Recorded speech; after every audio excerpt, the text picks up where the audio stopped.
Я приветствую вас, дорогие друзья, уважаемые гости и подписчики моего канала. Всем большое спасибо за то, что этим вечером вы собрались для того, чтобы хорошенько пошуметь, тем более, что есть о чем. Процессы происходят неимоверные. И все кажется очень и очень со скрипом. Да, действительно непросто, но движется к какой-то финализации войны. На Зеленском лица нет. Хорошие гости, как там, гости хорошие по-украински, да? В Москве сейчас, об этом тоже будем говорить. Ну и, собственно, какая конфигурация выстроится? Будем шуметь. Шум — это проект для тех, кто хочет высказаться в комментариях, для тех, кто, собственно, ценит эту возможность и общение. Все банально просто. Обсуждаем ряд новостей, ряд интересных случаев, которые действительно вроде бы там иногда кажутся информационным шумом, но за ними стоит очень и очень многое. Эфир очень простой. Всем большое спасибо за суперчаты, суперстикеры и другие, скажем так, элементы поддержки. Ну и, конечно, главное — это поставить лайк. Игра в города — это мы традиционно так начинаем каждый эфир. Вы слышите тот или иной город, который вам нравится, в котором бывали, в котором находитесь или рядышком с которым, и ставите лайк. Пишите, откуда вы, как говорится, непосредственно. И это всегда придает особой бодрости нашему эфиру, особому, ну, такому необыкновенному лоску. Да, почти что как кушанье, с которыми встречали в Москве Уиткофа и Кушнера. С нами Запорожье, с нами Гданск шумит, Бердянск, Луганск шумит с вами, Пинск, город-герой Ленинград, Краматорск с вами. Спасибо большое. Самара тоже, Москва на связи. Одесса шумит, Симферополь. Зелебобинск, есть такая буква, есть такой город. Привет из Пскова. Псков, большой привет. Черкасы приветствуют, спасибо большое. Воронеж, Ялта смотрит Сашу и шумит. Спасибо большое. Зеленогорск, Кишинев с вами. Орел на связи, Харьков, район Жуковского. Ну, есть такой район, наверное, да, в Харькове. Тбилиси шумит. О, как это? Гамарджоба, как говорится. Червоноград, Краснодар, Харьков, Вильянди. Серпухов, Ашхабад, Днепр шумит. Друзья, спасибо большое, что пишете. Я обращаюсь ко всем. Белгород тоже с нами. И, конечно, Тула. И привет из Ганновера. И Семилуки привет шуму передает. Большое спасибо за привет. И за то, что друг другу передаете тоже привет. И из города в город. Тоже такая новая традиция в нашей с вами, как всегда, очень любимой игре в города. Я единственное, о чем хочу попросить. Пожалуйста, да, поставьте лайк этому эфиру и, конечно же, естественно, если смотрите в записи этот эфир, тоже поучаствуйте в комментариях и напишите в комментарии. Это очень классно выглядит, когда мы тут вроде как обсуждаем разные темы, и люди высказываются по тому или иному поводу, а тут ваш населенный пункт, потому что вы смотрите в записи разные часовые пояса, и вот это вот всегда такое, знаете, украшение даже в комментариях. Чайковский, Таганрог, привет из Полтавы, привет и вам.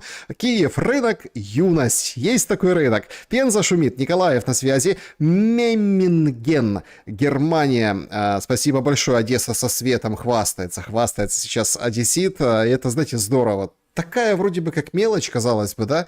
Ну вот еще по меркам нормальной жизни. А вот есть свет, уже как-то хорошо и легче дышится. Акерман, Армения шумит, прекрасно. Германия, Семилуки, да, было. Значит, Курск, Янакиево, остров Балчук, ничего себе. Чернигов шелестит. Привет, привет всем. Йошкар-Ола тоже на связи. Друзья, всем большое спасибо за то, что пишете, продолжайте писать. Мы сегодня голосуем вот таким макаром. В конце подведем итоги, да, в конце итоги, а потом общение со зрителями, прям вот здесь в чате, как сейчас, с вашими вопросами в самом конце, и, конечно же, да, из рубрики «Колобок, куда мы катимся», ваши какие-то истории короткие, ну, там немного, чтобы не перегружать, но какие-то я выбираю. Вчера вот рассказывал некоторые ваши послания, очень уж в эфирах со Щелиным и с Арестовичем, они так, знаете, беседу так урезонили, вроде как мы все о высоком, о чем-то таком, а есть обычные человеческие истории. Рубрика «Колобок, куда мы катимся» — это для этого. Так вот, опрос. Мир близок, как никогда. Сегодня это выдал Зеленский в Ирландии. Представляете? В парламенте, там перед ним встали. Ну, вот это все в лучших традициях 22 года. И он говорит, мир близок, как никогда. Вы согласны или нет? Значит, варианты. Да, нет, не знаю. Или уже все равно. В общем, простые варианты. Простой посыл. Значит, мы не с утверждением Зеленского сейчас соглашаемся или не соглашаемся, а в принципе, есть у вас ощущение, что мир близок? Любой, смотрите, выгодный, невыгодный, капитуляция, не капитуляция, все что угодно. Да или нет, проголосуйте, пожалуйста, в конце определимся. Углич шумит, Тернополь, значит, Камчатка, так, Кисловодск, ничего себе, Макеевка, Камчатке большой привет передают, в каком ухе шумит шелест, значит, спасибо большое. Как вы считаете, наезд бельгийских силовиков на офис ЕС — это под их потужному? Это не потужному. Это уже как раз не потужному. Потужный тут сбоку припеку. Да, прошлую, там, в общем, у Каи Каллас в конторе были сегодня обыски, да, и прошлую главу дипломатии европейской как бы так взяли за жабры. Смотрите, взяли по палестинским делам. Это важно. Но намек очень и очень хороший, поэтому не под дых. В общем-то, такая достаточно хорошая новость сегодняшняя. Салоники, Ростов-на-Дону, станица Луганская. Ух ты, привет, станица Луганская. Ольга, вам тоже привет. Рига, привет, Краматорск на связи. Не говори за всю Одессу. Не будем, конечно. Спасибо большое в Сергиев Посад за привет. Штутгарт, Академгородок, Киев. И это здорово. Греция, Салоники, Горловка, Париж на связи. Нарафаминск, Московской области на связи. Стэнли, Фолклендские острова шумят. Ох, спасибо большое. Екатеринбург, Ханты-Мансийский округ, Ровно, Ядромино, Истринский район, Московская область, Бровары, Харьков, ХТЗ, Курск на связи. И с нами, конечно, Франция смотрит. Мариинск, прекрасно. Таллин, Южная Медведково тоже. У нас вся Московская область, да, и Подмосковье шумит. Прекрасно. Значит, Бельгия, да, Флорида, Салоники были, да, Татарстан, Тулуза, Донецк на связи и Архангельск тоже. Спасибо большое, друзья, что играете в эти города. Это всегда очень прекрасно. Это приятно, потому что вот за вот этой формой объединения мы, кажется, по-настоящему объединены. И вот эта вот война, противостояние, вот эти все рось, вот это вот вся, знаете, споконвічна боротьба, вот это, что все друг друга будут еще 1000 лет ненавидеть, кажется, уходит во время того, как мы совершенно разные населенные пункты по всему миру, не только России и Украины, а по всему миру называем. И это нас объединяет в том, чтобы разобраться в происходящем. Давайте разбираться. Конечно, топ-событием сегодняшнего дня, и, ну, это без сомнений, это, конечно, визит Уиткофа и Кушнера к Путину. Он уже идет, будем следить, наверное, во время эфира, туда во второй части мы, конечно, как бы обсудим все новости по этому поводу. Я считаю, что это прям, ну, прекрасно. Спасибо большое за поддержку. Значит, я считаю, что это здорово, что именно это топ-новость. Почему? Во-первых, я объясняю. Потому что она политическая. Потому что она перспективная.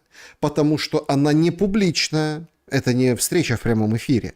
Они обсуждают нечто, что сейчас заставляет волноваться, ну, конкретно весь Запад, конкретно, да, вот, Европу, ну, Америку в меньшей степени. Там Трамп засыпал, сегодня показали видео, где он там несколько раз проваливался в сон. Но, знаете, засыпал, не засыпал, рука перемотана, но вышел и сказал, что мы при Байдене дали 350 миллиардов, причем большая часть наличкой, много оружием, наличкой дали, и поэтому, знаете, как-то надо, хватит, мы ничего финансировать не будем. И вот эти посылы Трампа о том, что да, мы работаем, мы хотим закончить войну, они как бы вот так вот в унисон звучат происходящему. Кстати, пару дней назад Трамп комментировал коррупцию. Говорит, коррупция ужасна, да, но он сразу переключался. То есть Трамп не вовлекается в эту историю. Это работа тех, кого надо, работа. Ну, а коррупция немножко позже, о этих Миндичах и всех остальных. Значит, приезжает Уитков с Кушнером, его зятем. Принципиально важно, что подобная же двоица, это, в принципе, все помнят, да, они урегулировали вопросы в Газе.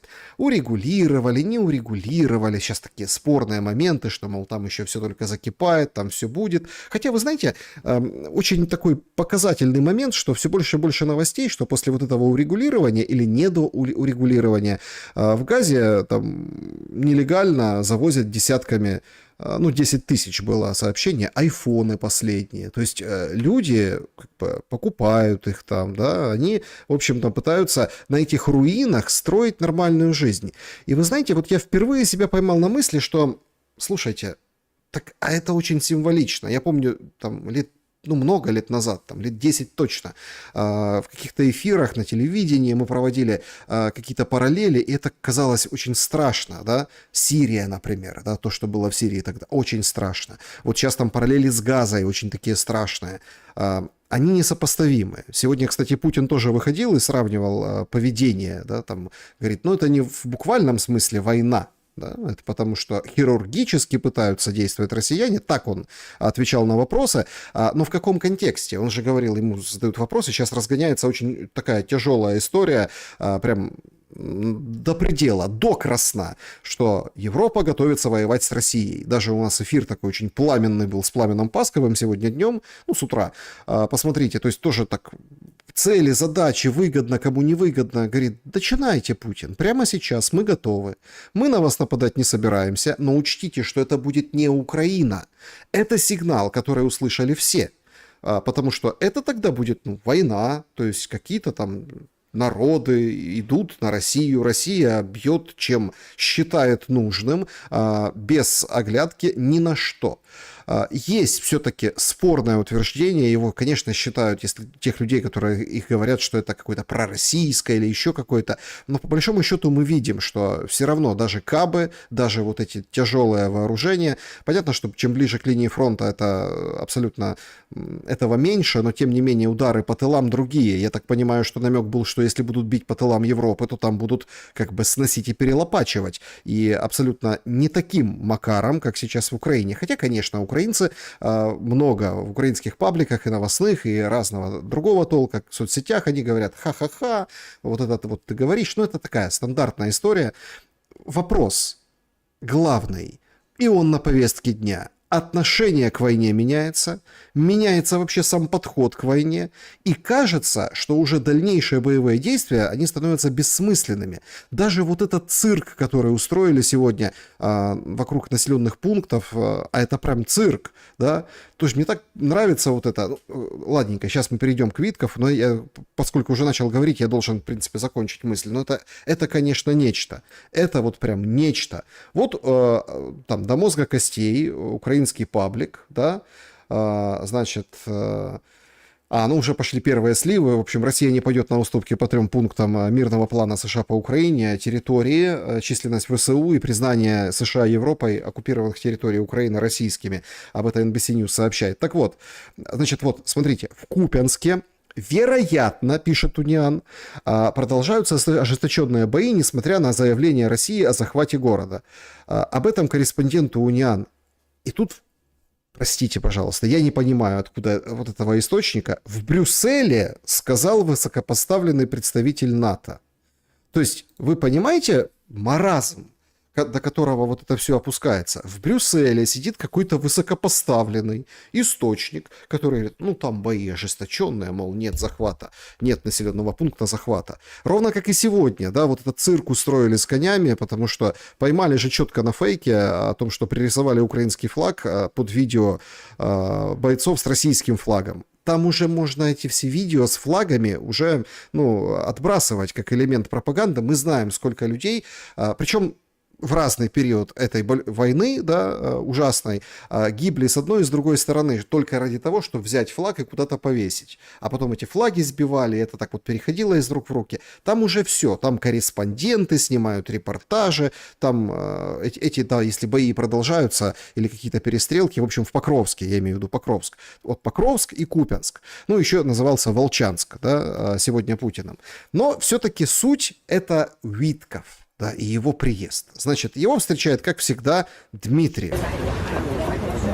Они идут, прогуливаются, в общем, показывают, смотри, вот достопримечательности Москвы. Вот здесь шли они в ресторан, который получил звезду Мишлен. Ресторан Савва. Вот их там усадили, и они отправились. Причем, что интересно, как сообщают, это в первый год боевых действий. То есть звезду Мишлен получать... Это долгий процесс, и вот так совпало, что вроде как тут война, ну вот эта большая, в тот период, когда Россия агрессор, весь мир за Украину, а тут, пожалуйста, звезда Мишлен, представляете? В общем, встретил Дмитриев и вот так прогулялся с Кушнером по Москве, это мы уже видели в прошлые визиты, то есть программа здесь, как вы понимаете, не изменилась.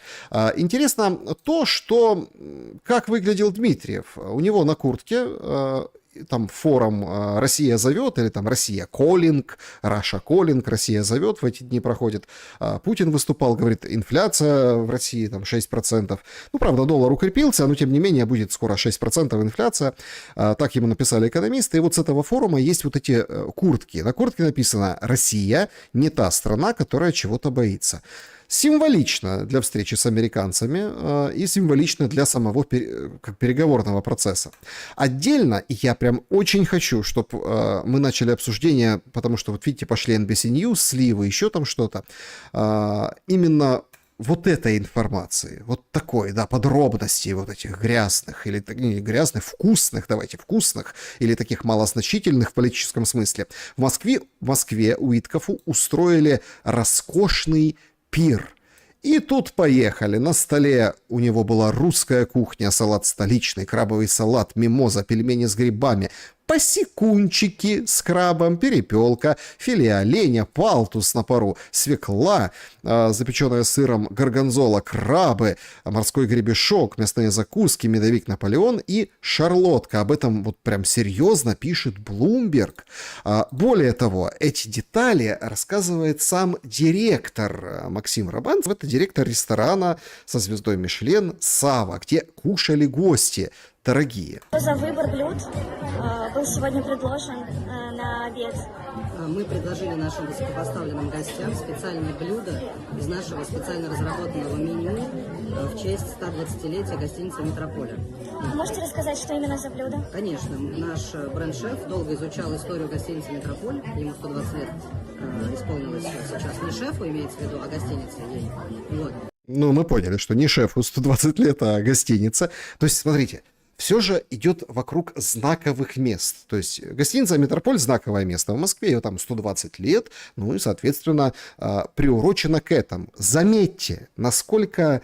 ну, сейчас там понятно, да, вот это вот пытаются их задобрить, там, откормить. Не-не-не, это не вам. Нет, вы, конечно, да, это для вас, но это потому, что «Метрополю» 120 лет. И мы нашли в старых записях разные рецепты разных лет. Ну, такие как салат столичный 61-го года, салат рассолье 39-го года. Потом из горячих закусок мы нашли посекунчики с крабом, такие мини-чебуреки. Посекунчики, мини-чебуреки. Были пельмени с грибами. Также была перепелка, фаршированная гречневой кашей. Была кулебяка из 3 видов рыб. Вот. И вот именно всеми этими блюдами мы и угощали наших гостей сегодня. Также было 3 десерта. Это фирменный медовик, фирменный Наполеон и фирменная яблочная шарлотка. Оба гостя, получается, ели одинаковое блюдо. Все верно. Расскажите... Ну, это, конечно, профессионализм, опрашивающий директора ресторанов, это, по-моему, аргументы и факты. Видео, это, конечно, нечто. Слушайте, ну, это правда. Так а как они все это могли съесть? Ну, хоть попробовали по ложечке или что? Ну, там, надо спросить конкретно, а что ел Кушнер, что ел Уитков? Ну, она не догадалась. Какие впечатления у гостей от блюд? Делились ли они эмоциями? Ну, прям так вот вкратце, конечно, точнее, наоборот, широко не делились, но было видно, что гостям нравится, что гостям вкусно. Они улыбались, вот, с удовольствием пробовали все блюда, и на вопрос официанта, понравились ли они сказали, что им все очень понравилось, они благодарили. Ну да, все понравилось, все хорошо, все вкусно.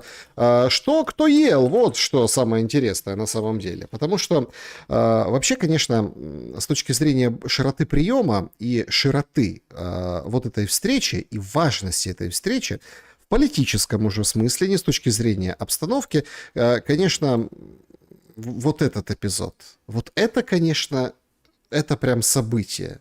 Потому что ровно к этой встрече с Уиткофом и Кушнером прибыл вот этот суровый дядька, который представлял, внимание, представлял Китай.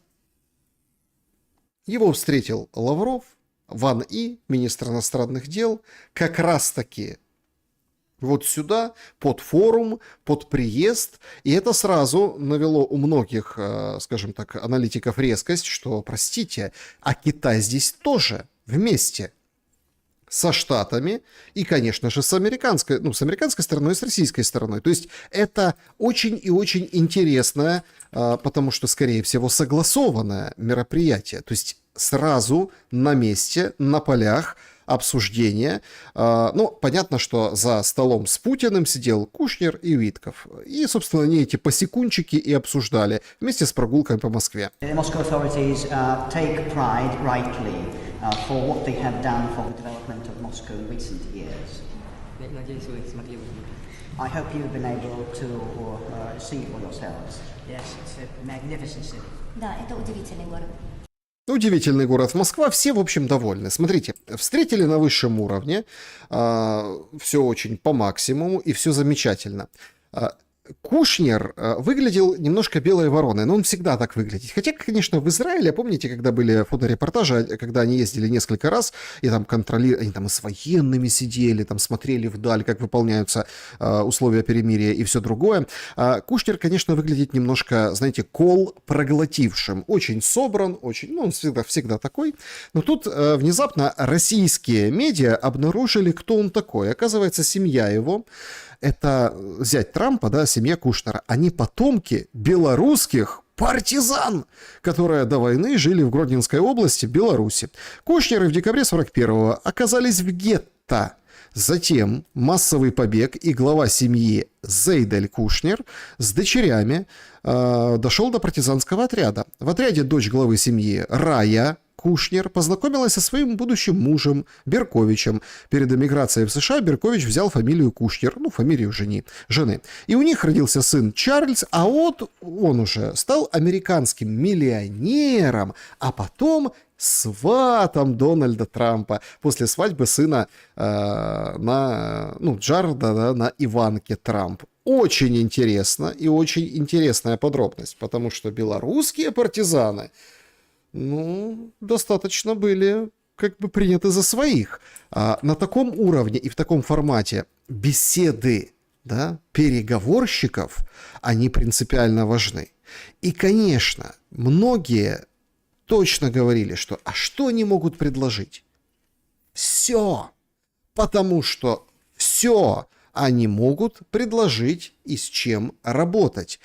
Кушнер — это Хаббат, представители еврейского лобби, и вообще некоторые там говорят, понятно, американцы поняли, что Виткофу как бы можно про Рюриковичей рассказывать долго, но Путин будет себя по-другому вести с евреями, у них вот там с ним особые отношения. С еврейским, я имею в виду, там, лобби, да, ну, там имеется в виду в России, там, и с Израилем и так далее. Но на самом деле сигнал, если с точки зрения договоренности между США и Россией, достаточно неплохой, потому что вы помните, что предшествовало вот этим всем миром в Газе, ну, и празднованию в Египте, да, и, конечно же, самим вот этим договоренностям, конечно же, созвоны Нетаньяху и Путина, и как бы роль России там была, но тоже такая, как вот эта встреча в Кремле, очень и очень непублично, понятно, деликатная. Принципиально важно. Два аспекта. Момент первый. Завтра 3 число, Путин отправляется в Индию. Завтра, 3 число, Макрон, у которого вчера был Зеленский, отправляется в Китай. И он уже пообещал, что будет просить Си Цзиньпина давить на Путина для того, чтобы, ну, собственно, там, Украине было легче. Макрон давит на Макрон просит Си Цзиньпина давить на Путина. Вот такая схема. А Путин тем временем в Индии. А сегодня у них вот эти вот американцы. Американцы, которые, помните, что хотели сделать из газа? Кушнер, Витков, застройщики, бизнесмены, вот этот вот там, у них там набережная, все отстроить заново, отели фешенебельные и так далее. я просто всем напомню, это нет в этом списке пунктов плана, что очень хорошие виды, вот когда только все начиналось, помните, у девелоперов были на Одессу. Очень хорошие виды. У этих самых, которые там будут газу отстраивать и так далее. В общем, ни на что не намекаю, но тут идет вот такой разговор. Причем на фоне того, как пытались эту встречу омрачить, сорвать, ну или даже как бы подсунуть какую-то свинью через спецслужбы. Ну вот, например, там была же атакована, это в Чечне, по-моему, Гудермес или где-то там, в общем, Чечня, да, это вот здание как бы ФСБ Российской Федерации, то есть дроны долетели и туда, разбили это здание. Сегодня продолжилась история с танкерами. Кстати, по поводу этого танкера, там в 80 милях от Синопа, это Турция, то есть совершенно рядом с Турцией. Танкер назывался Мидволга-2. Он шел, ну тут разное утверждают. Одни источники я видел и встречал, что шел как бы из Молдовы в Грузию. И за это сразу зацепилась сегодняшним заявлением украинская сторона, мол, смотрите, это вообще не касается, вез подсолнечное масло, да, то есть, ну, как бы, зачем он нам нужен? Сегодня тихий, прям, говорит, это российская провокация, это не мы, но ведь пару дней назад-то были вы, и, в общем, и нефть, и как бы экологическая опасность для побережья и турецких вод, но тем не менее. Сегодня, в общем, отнекивались и брыкались со стороны МИД украинские, скажем так, украинские акторы. Так вот, он в 80 милях подвергся атаке. Ну и, соответственно, это не могло не вызвать вопросы. Перед встречей, перед этими переговорами, после своего выступления на «Россия зовет», выходит Путин и отвечает на вопросы. И там как раз-таки есть вопрос об этих танкерах.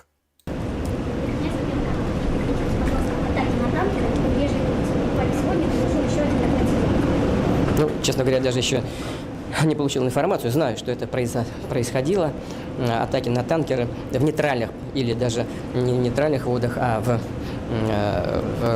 особой экономической зоне другого государства, третьего государства. Это пиратство, ничто иное. Значит, они раньше, украинские вооруженные силы, пытались наносить удары по нашим портам морским. Мы отвечали именно. Мы не начинали этих операций такими же ударами. Уверяю, что они гораздо более эффективные и мощные. И это прежде всего касалось тех судов, кораблей, на которых доставлялось в Украину военное имущество, оборудование военное и боеприпасы. И мы попадали именно туда, куда хотели. О чем свидетельствуют вторичные взрывы, которые мы наблюдали с помощью воздушной разведки. Смотрите, здесь идет стандартная игра. То есть, ну подождите, россияне же били по портовой инфраструктуре? Били.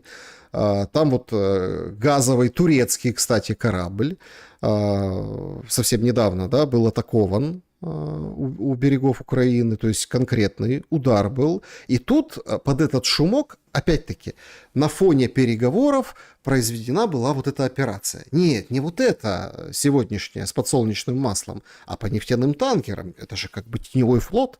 Ну и тут опять Путин как бы занимается разжевыванием своей позиции. Мы там отвечали. Свердловой коридор. Эрдоган четко вышел. Эрдоган четко вышел и сказал: не-не-не. Не-не-не. То есть всем довели до сведения, всем сторонам, ну, понятно, что каким, да, потом немножко сегодня, после удара по этому подсолнечному маслу, сегодня четко сказали, что турецкая сторона вот конкретно к Украине обратилась и сказала, ну, что вы творите, вы в своем уме. И поэтому тут вот идет вот такая история, мы первые, вы первые, но тут важно, что дальше. Вот то, что делают украинские вооруженные силы сейчас, это пиратство. Ну что, какие ответные меры могут быть? Во-первых, мы расширим номенклатуру таких ударов наших по портовым сооружениям и по кораблям, по судам, которые заходят в украинские порты. Номенклатуру — это означает, что везут.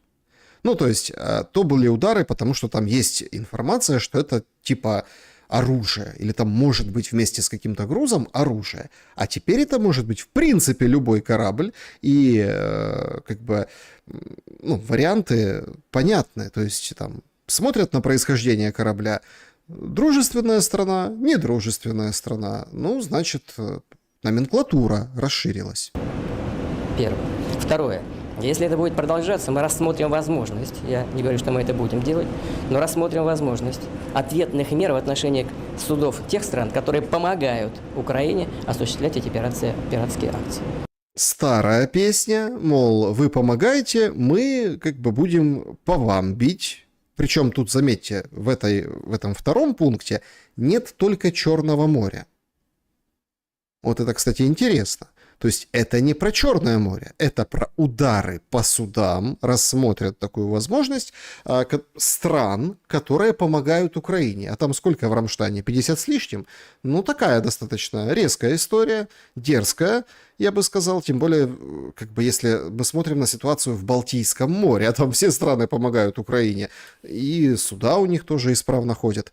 Ну и самый главный, конечно, топ-момент, который... Ну, сразу я отбрасываю всех назад по шуму к Кушнеру, застройки Одессы, всякие там отели. Ну, они любят это дело, да, то есть... Ну, самый радикальный способ – это отрезать Украину от моря. Тогда ей невозможно будет заниматься пиратством в принципе. Но это все как бы по нарастающей. Надеюсь, что украинское военное руководство, политическое руководство, а также те, кто стоит за их спиной, подумают, стоит ли продолжать такую практику. Отрезать от моря из-за вот этих ударов. Насколько это возможно? Напишите в комментариях, что вы думаете. Тем более, что все же помнят карту Герасимова, которую не просто так показывали. Все, в принципе, помнят слова там отдельных политиков российских, которые говорят, ну так, отрежем от моря, там, без боя возьмем Одессу и Николаев. Такие версии там Степашин высказывал в свое время, совсем недавно тоже. Но проблема заключается в другом. Это как бы предупреждение. А вот конкретный ответ для стран, которые помогают, Путин дал в отношении вот этой вот преснопамятной войны с Европейским Союзом. Говорит, готовы, давайте. Путин знает, что в Европейском Союзе, которые там бомбят сегодня евродипломатию обысками, да, из-за газа, поэтому так много газа в моем сегодняшнем, да, вот там повествовании. Это как бы намеки и понятные там цели, да, что предшественница, ну, Каллас, да, Боррелли и Каллас, да, вот эта вот работница евродипломатии, ее берут на горячем именно за коррупцию по этому делу, а Каллас приготовится. И в Европе есть другие голоса, стран, которые как бы не очень хотят воевать и вообще не хотят тратиться на войну и не хотят конфронтации. А тут, пожалуйста, да, давайте тягаться, но прямо сейчас. А Европа же она на потом. Европе надо подготовиться и, соответственно, продолжать войну в Украине, а уж никак не заканчивать эту войну. Ну и, собственно, Путин тоже высказался, что Европа сейчас это главный тормоз войны. Даже Макрон будет давить на Путина через Си Цзиньпина. Ну, а сегодня еще прошла новость, что Туск поругался с Мерцем. Причем странные какие-то, вроде должны были единство продемонстрировать, а ничего не продемонстрировали. Продемонстрировали то, что поляки опять, собственно, со своим гонором говорят, немцы, а ну-ка давайте платите нам за Вторую мировую войну. Представляете, до чего договорились? Поэтому там единства нет, но есть бюрократия, а она работает по шаблонам, и эти шаблоны, эти все механизмы, маховики запущены. Если кто-то на местах, я имею в виду в национальных правительствах, поднимает голову, начинает говорить «не-не-не», они их давят. Только смена власти в ключевых странах, а это Франция, Германия, Британия не в Европе, но тем не менее там, и в принципе там смена ничего не дает политике, там все-таки престол, ну вот эти страны, да, Франция, Германия, только смена там. Ну и плюс, конечно, наверное, немножко Бенилюкса, потому что сейчас Бельгия тоже в контрах из-за замороженных российских активов, она не дает их использовать для войны в Украине. И, конечно, скандинавы, они тоже очень хорошенько хотят нажиться на своем ВПК, они как бы не дают. не дают вот эти все, скажем, моменты. Плюс очень интересная деталь, новость, которая прошла сегодня, это то, что голландцы отправляют в Польшу к аэропорту Жешов, где хаб вооружений для Украины, дополнительные патриоты. То есть вполне себе асимметричным ответом на, условно, танкеры и удары по флоту торговому, даже не под российским флагом, но не будем тут как бы заниматься, скажем, ну там, давайте, в общем, не будем врать друг другу, российские, понятно, корабли, теневой флот заключается в том, что его фрахтуют и, в общем, страховку дают не британцы, а другие страховые компании, поэтому, типа, это в тени, им нельзя, и, в общем, это... В общем, теневой флот давайте бомбить. Так вот, вполне себе асимметричным ответом может быть вот этот ход, о нем давно, кстати, говорят, но по большей части такие горячие российские головы, что ракеты могут полететь на территорию стран Евросоюза, но по военным объектам. Ну, например, склад вооружения. Раз, бах, и все. И там проблемы. Что будет делать НАТО? Созывать собрание в рамках 5 статьи. Ну и все. Не обязательно там кто-то будет что-то защищать, еще что-то. Поэтому лучше, как говорится, ПВО подтянуть. На секундочку. Сегодня Атлантик написал о том, что американцы уже оружие не дают в том количестве и в той номенклатуре, как раньше. То есть американцы, как Трамп сегодня сказал, не участвуют финансово, не участвуют, собственно, в поставках вооружения. Да, кто-то скажет, Европа не заплатила, но там, в общем, не вся номенклатура этой оружейной помощи. Это вот там оплачивалась Европа, есть старые контракты. Америка сворачивает удочки, причем по полной программе. Получается, что удар по Европе — это как бы удар по Европе. Зачем члену НАТО, Соединенным Штатам Америки, которая прикрывает всех, говорить, ну это ж вы произвели вот оружие, собрали на складе, война же там идет. Ну и бомбанут у вас какой-то склад, почему бы и нет? И это все на фоне вот этих всех Растягаев и другой кухни, которая отведал Кушнер и Витков перед встречей с Путиным, где разговор сегодня будет вряд ли только о Рюриковичах. А что Зеленский? А Зеленский как раз в Европе ищет поддержку, а там сложно. Приезжает в Ирландию, руководитель страны ему берет и заявляет: слушайте, а мы не согласны, что европейские налогоплательщики должны полностью оплачивать войну в Украине. Мы за то, чтобы, ну, понятно, там, решить вопрос. Короче, чтобы это были российские деньги. Европа свои кровные даже деньги не хочет платить. И вот когда вы слушаете, многие, кстати, эксперты на моем канале вообще говорят, что Европе проще откупиться, дать каких-то денег, они могут напечатать, они могут еще что-то. Нет, нет. Все у них просто так, кроме денег. Вот деньги они привыкли и умеют считать, особенно в Ирландии. Там и гражданская война была, и все, скажем так, налогообложения специфические, там и офисы разных компаний там тоже. Поэтому там говорят, нет, мы не хотим платить деньги.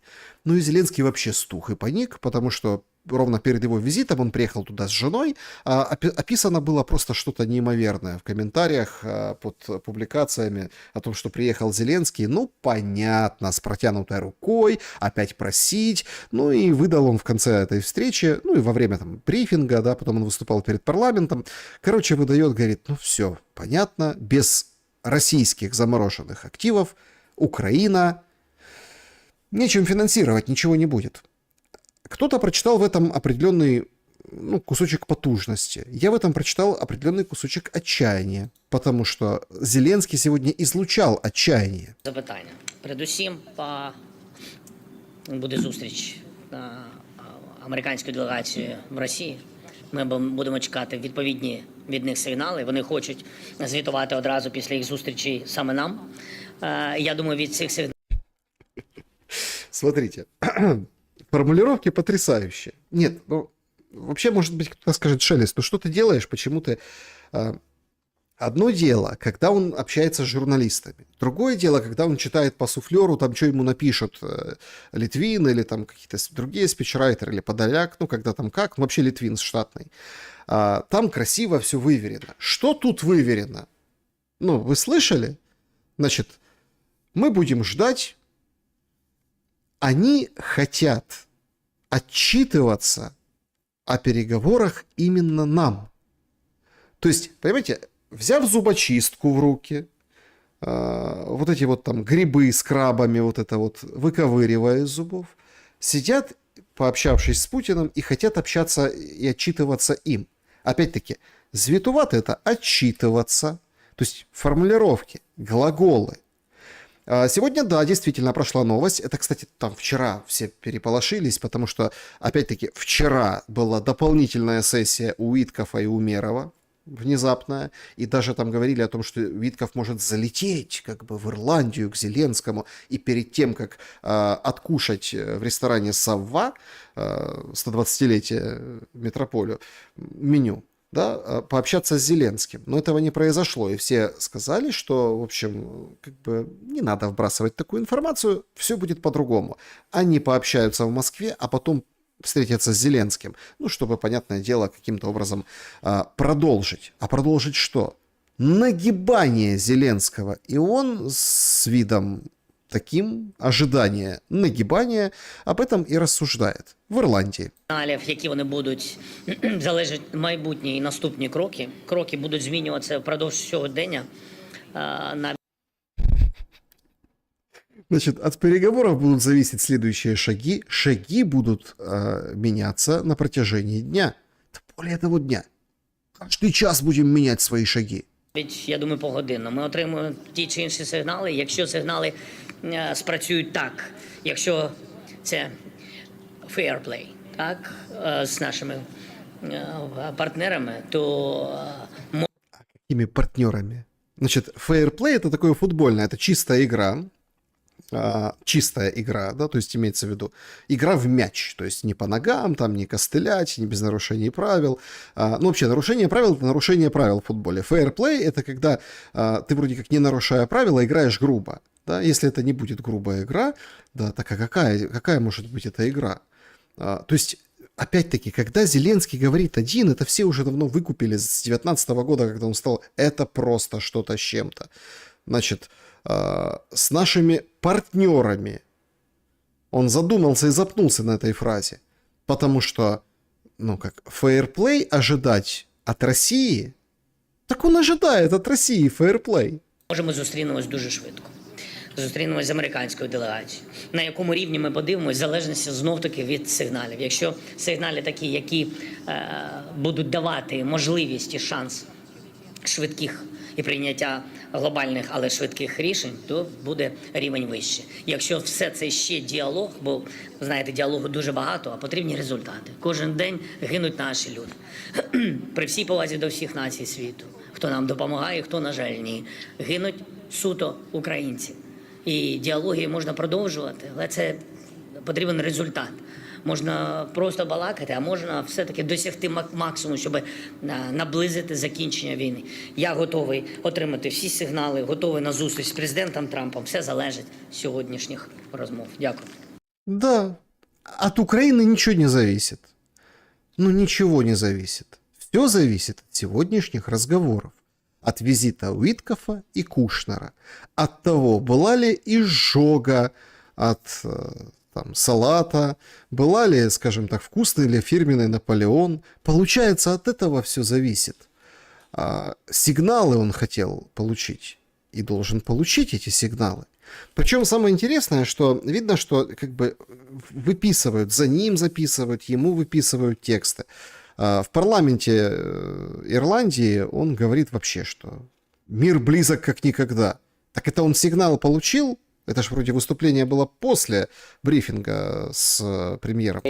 Посилюємо наші зусилля, і наша делегація чекає на подальші переговори. Ми зараз ближче до миру, ніж коли-небудь. Є шанси, але ми маємо скористатися з тих шансів, і щоб не лише одна країна їх надавала. Україні потрібен...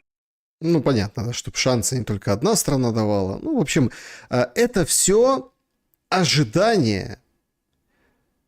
Ну, вот если так по-простому, да, когда там условно старшаки порешают. Это ожидание пацана, нашкодившего, вляпавшегося в очень плохую историю. и который позвал старшаков. А старшаки там вот сидят там и, в общем, труд, перетирают, подерутся они, не подерутся.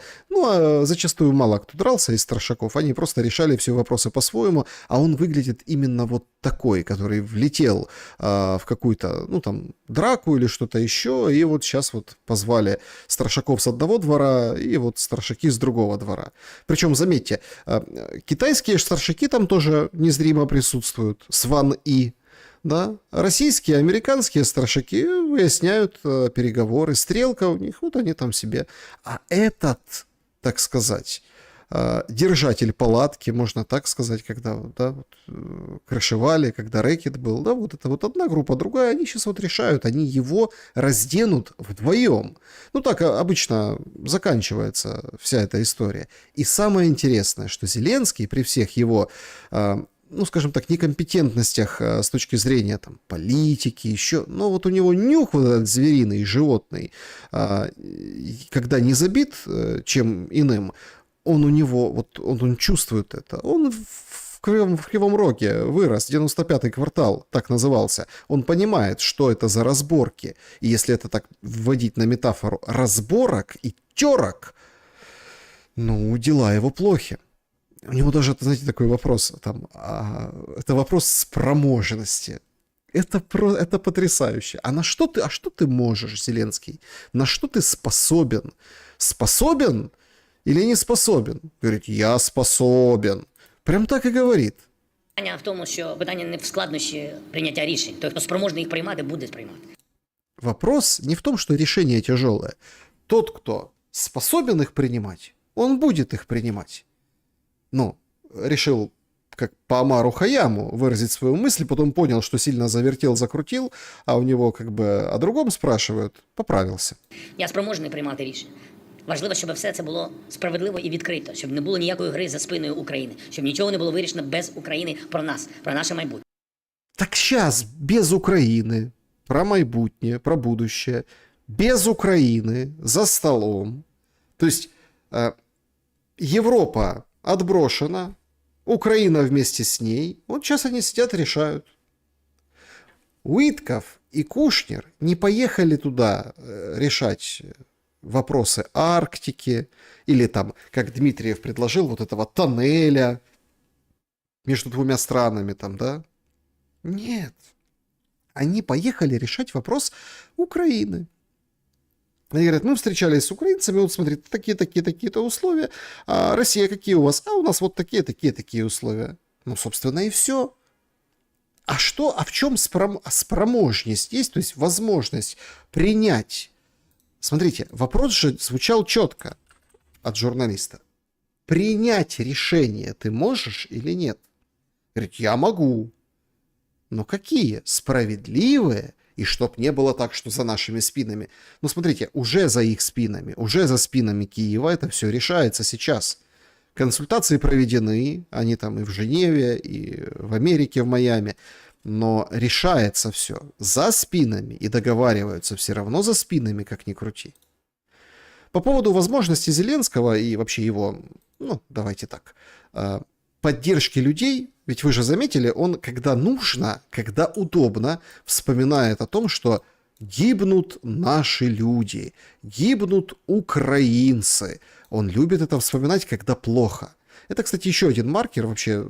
Зеленского тоже уже многие должны изучить 100%. Да? И вот вам, пожалуйста, маркер. Поддержка людей. Значит, опрос. Социополис, да, по-моему, да, это издание, вот, рейтинговая компания, проводила опрос. В 2019 году Владимир Зеленский говорил, что он, в общем, готов пойти на один срок. Значит, ну и, собственно, вопрос. Как вы думаете, в следующих выборах, как вы думаете, будет или нет? Значит, Зеленский должен ограничиться одним сроком, вот, теперешним, да, так считает 52%.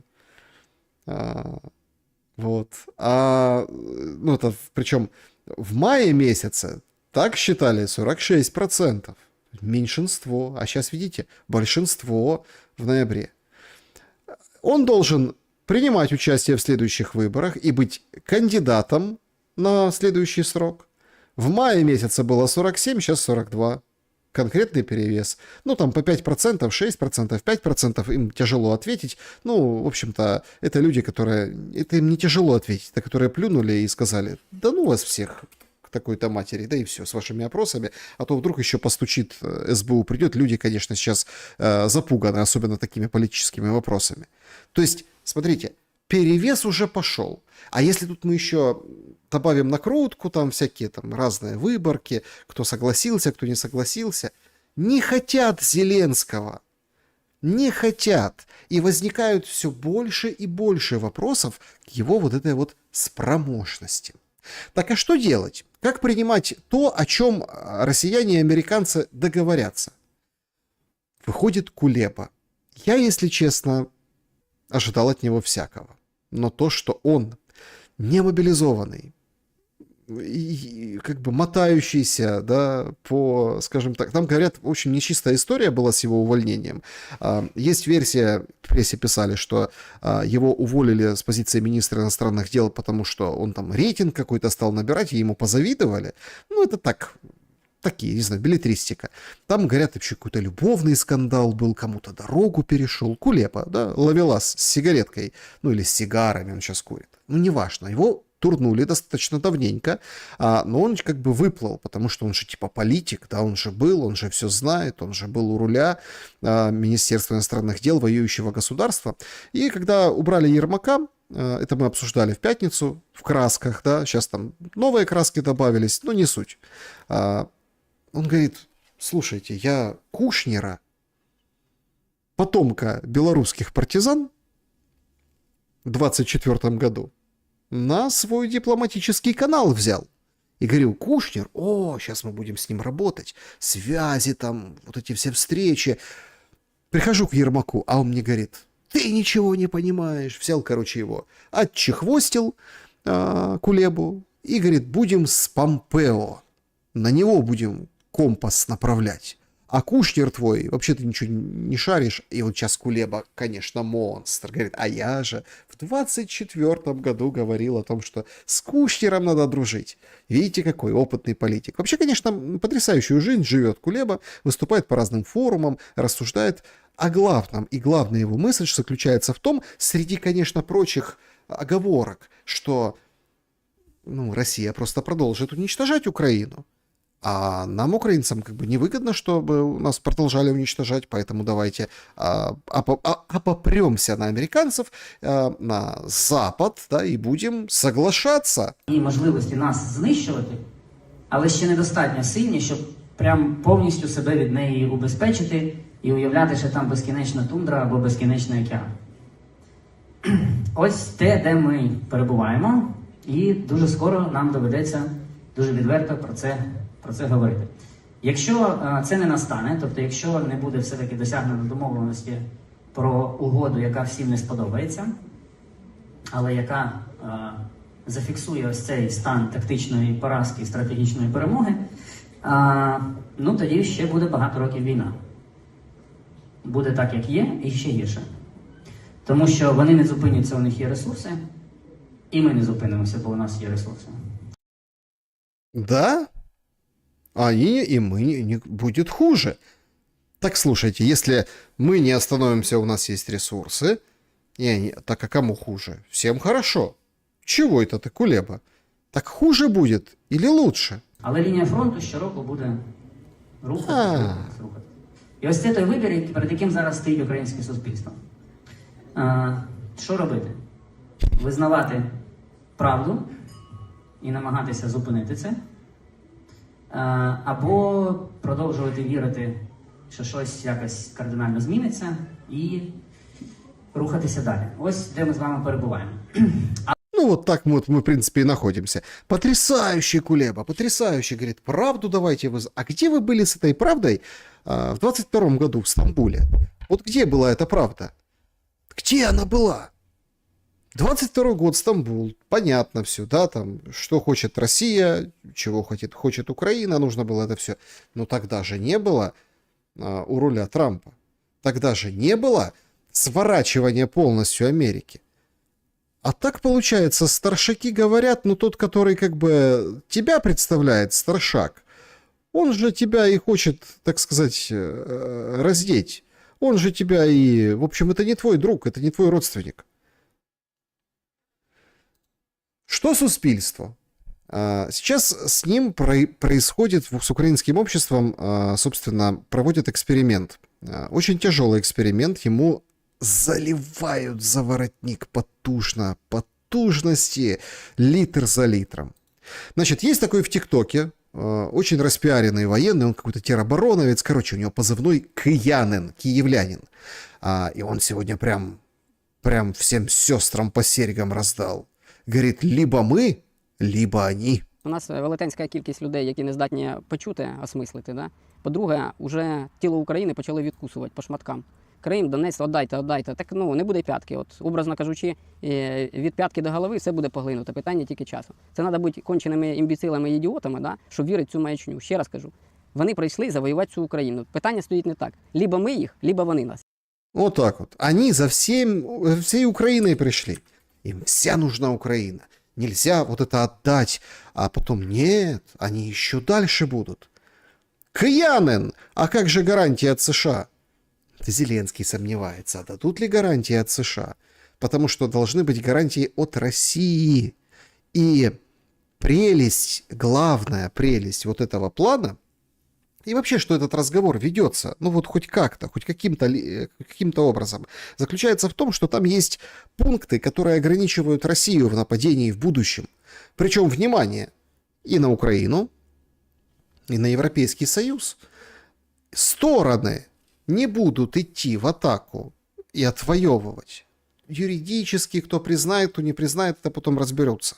Но с Донбасса уйдите и зафиксируйте законодательно в России и в Украине, что, в общем, только дипломатическим путем когда-нибудь, может быть, там какие-то народы, историки, дискуссии, общество, как-то все перемелится, мука будет, и тогда там не военным путем может быть территория изменена.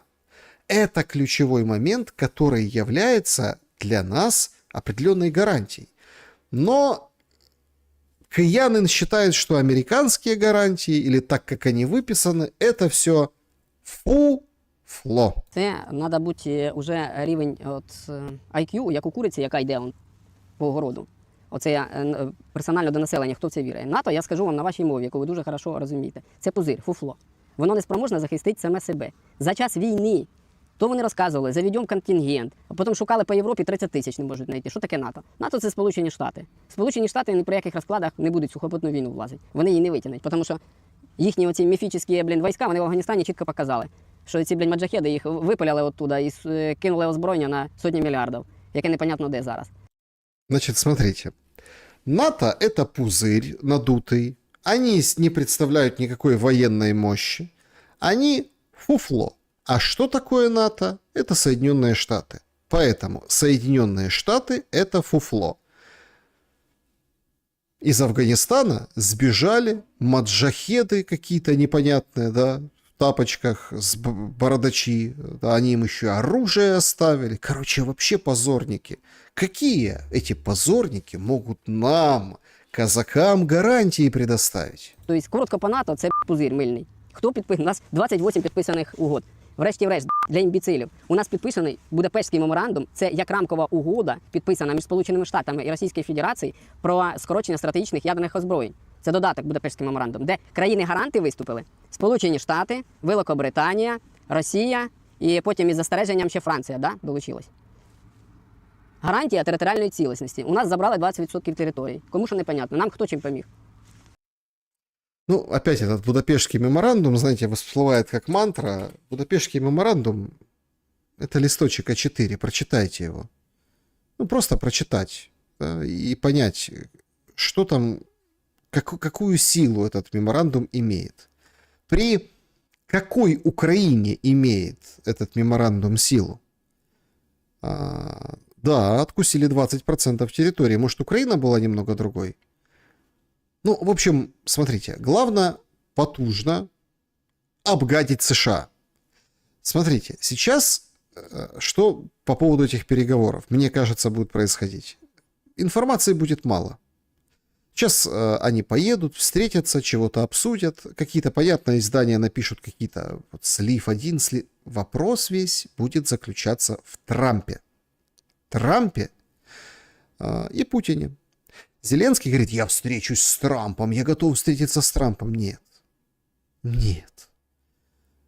От того, что ты готов, это, ну, это хорошо. Но там же задача о другом. Уравнение в другом. До визита Уиткофа и Кушнера обсуждалось, что будет встреча Путина и Трампа. Орбан, когда приезжал в Будапеште, вот эта встреча, собственно, все должна разрешить. Не встреча Зеленского и Трампа. Зеленскому всего и не расскажут. Он уже чувствует, что его обманывают. Он говорит, то, что я знаю, то, что я могу знать, после этой встречи мы тоже всего не узнаем. Потому что это все должен сонный Трамп кивнуть. Ну что, сонный, потому что там с Рубио он сегодня 2 раза проваливался, я уже говорил об этом. Там, у него ну, возраст, понятное дело, он там бодрячком, то немножко подуснуть может. Но тем не менее, Трамп должен дать добро, и они должны, Россия и США, согласовать все пункты, а Украину будут ставить перед фактом.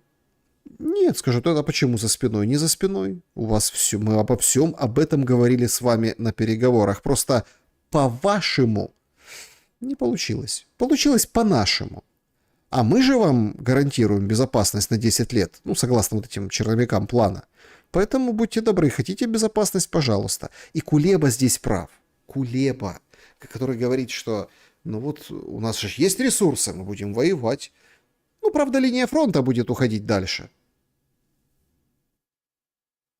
Так а зачем тратить ресурсы, если ты не можешь сохранить линию фронта? Великий геополитик и геостратег-международник Кулеба. Ау! Ты в своем уме? Хорошо, что и вот определенные, знаете, вот есть сигналы такие, они вот как бы, они на уровне таком ментальном, таком каком-то где-то чуть-чуть метафизическом.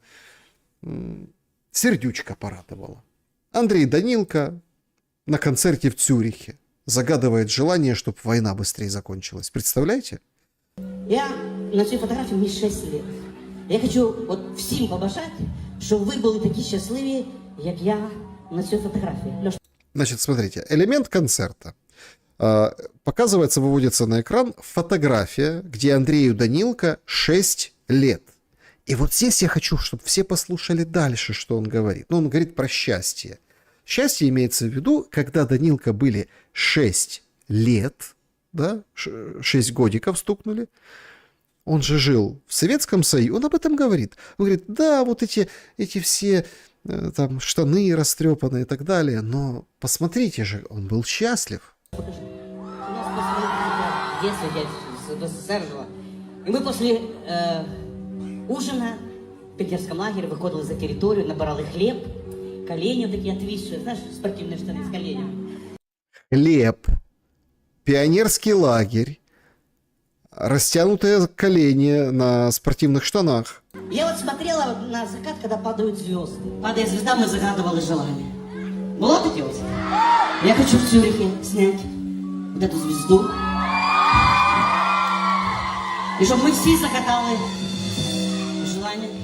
А желание у нас только одно. Чтобы закончилась вся война. Слава Украине! Ну и слава Украине, понятно. Смотрите, это не имбецилы, как говорит Киянин, великий воин. Это люди, которые вдруг, вот почему, вот что происходит с Данилко? Нет, понятное дело, он там со всеми разругался, он очень потужный, он там, понятно, он же за Украину. Но что поменялось, что изменилось? Понятно, что изменилась ситуация там на поле боя, понятно, что там все понятно, что, в общем, Украина не выиграет в том плане, в котором она хочет, да, те границы 91 года, как Стефанчук говорит, Крым отвоюем и войну закончим, да-да. Не это для Данилко изменилось. Просто Люди перед лицом надвигающегося ужаса еще большего. Он в Цюрихе снимает эту звезду. Он в Одессе, когда выплясывал летом на Ибице, которую там дроны атаковали и атакуют до сих пор, он там эту звезду не снимал. А в Цюрихе он решил снять, потому что он увидел вокруг себя мирную жизнь. Человек это очень, такое, понимаете, он погружается в какую-то атмосферу, он начинает вспоминать. Представляете, маленького себя вспомнил при Советском Союзе. Говорит, в СССР жил, где ребенок был с хлебом и в пионерском лагере пристроенный. И мир был, и, внимание, ценился этот мир. Я думаю, что тут много сейчас разговоров было, и у меня тоже на канале много разговоров, и у всех в комментариях вы тоже напишите, что думаете. Вы знаете, вот все говорят, вот там после войны будет хуже. А мне кажется, что после войны особенно будут ценить мир. Особенно. Вы помните, как было вот это на Пасху перемирие, которое инициировала российская сторона, которое я прям ожидал, что оно будет, потому что по логике и Зеленский еще кочевряжился, и там говорили, нет, не было никакого, там стреляли, огонь не прекращался, но люди повываливались в этой же Одессе на пляже под солнышко весеннее. Понятно, посвятили куличи, там Пасхи свои, яички, в общем, это все. Но было ощущение, что можно выдохнуть сегодня, не полетит, как по Днепру сегодня с утра, с 4 погибшими. Да, били по предприятию, да, разрушили склады там рядом, предприятия, в дома попало тоже. А это ощущение, что и люди будут это ценить. Как Сердючка, боец фронта, собирающая на донаты, дающая потужное интервью, которую считают в России предателем, тоже хочет мира. Все хотят жить. И вот это должно все-таки объединить, мне кажется. И, конечно, желание поквитаться с вот этими уходящими зелеными. Уникальная публикация от предшественника Ермака на фоне всяких подробностей о его отставке. Андрей Богдан публикует у себя в соцсетях. Уважаемые читатели, напоминаю, что Facebook удаляет посты с предложением употребления алкоголя. Но вы все поняли.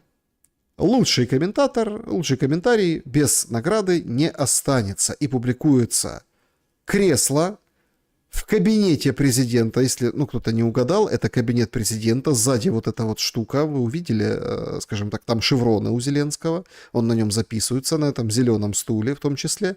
И он там поставил маленького ждуна. И вы знаете, дождаться могут. Могут, и почему-то кажется, что вполне вероятно, что дождутся.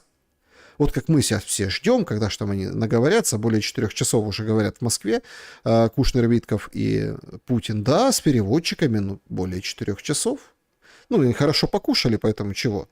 Пока не спать не захотят, будут говорить, а там и потом, может, еще поговорят. Тут у нас Женева, потом на выходных Флорида, потом еще раз дернул Умерова Витков, потом еще созванивались со Стармером, Макроном, Зеленским, Умеровым и Витковым, вот это такой коллективный звонок был. А тут всего каких-то 4 часа общаются в приятной атмосфере, с хорошими, скажем так, благочестивыми друг другу посылами.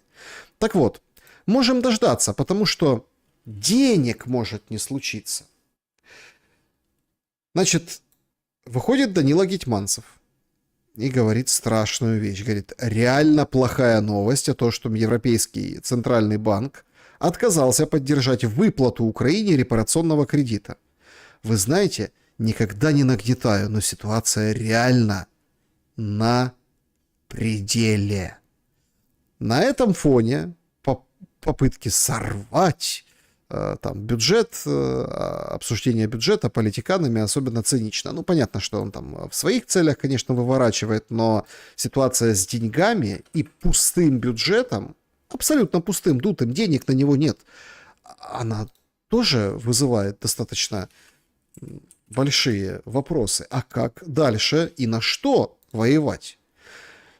Ну, Гетманцев что-нибудь придумает. Он всегда что-нибудь придумывает. Он лифанчится наконец-то, да? Или какие-то еще налоги и сборы. Вот сейчас решил он как бы немножко жути нагнать на продавцов-производителей косметики. Я в вашому телеграм-каналі прочитала, що ви будете тепер займатися, власне, детінізацією косметичного ринку. Кого це стосується? Я займаюся детінізацією економіки в цілому, тому це лише одна з галузей, але достатньо дивно, шокуюча навіть ситуація для тієї країни, яка прагне в Європу, що 90% всіх податків, вони сплачуються декількома великими компаніями, брендами, такими як Bayer, такими як L'Oréal, і це іншим рокам, а величезна кількість ФОПів, які обраховуються десятками тисяч, не тисячами, а десятками тисяч ФОПів. У нас на хвилиночку 63 тисячі ФОПів, які реалізують косметику в інтернеті. 63 тисячі ФОПів. Представляете, 63 тысячи предпринимателей, которые в интернете косметику продают. А платят копейки. Проти 700 юридичних осіб. Розумієте? І ці ФОПи, вони, безперечно, працюють чорно, це, власне, спосіб подрібнення, ухилення від оподаткування. Це не унікальна ситуація для торгівлі. У нас більшість галузей торгівлі в такому стані перебуває, але ми маємо займатися тим, аби люди працювали в біло, сплачували податок і не продавали контрабанду, що якесь неякісне товар.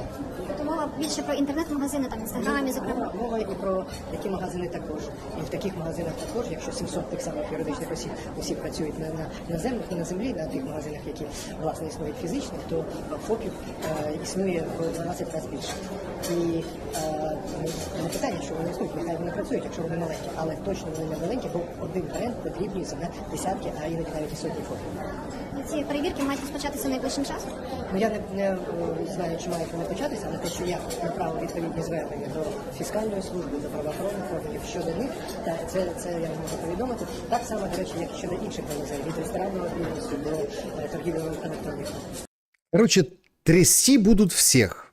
Ну а вот эти раскладки, которые гуляют в интернете, по требованию МВФ в разы увеличить для вот этих именно ФОПов, да, которые там худо-бедно, кто там 5% платит, кто-то там меньше платит процентов, единый налог, да, и чтобы поднять его выше и выше и выше, что автоматически приведет к тому, что они позакрываются, и останутся как раз вот эти крупные бренды, корпорации, большие, чуть-чуть среднего и большие бизнесы. Но все-таки, понимаете, будут выжимать все соки.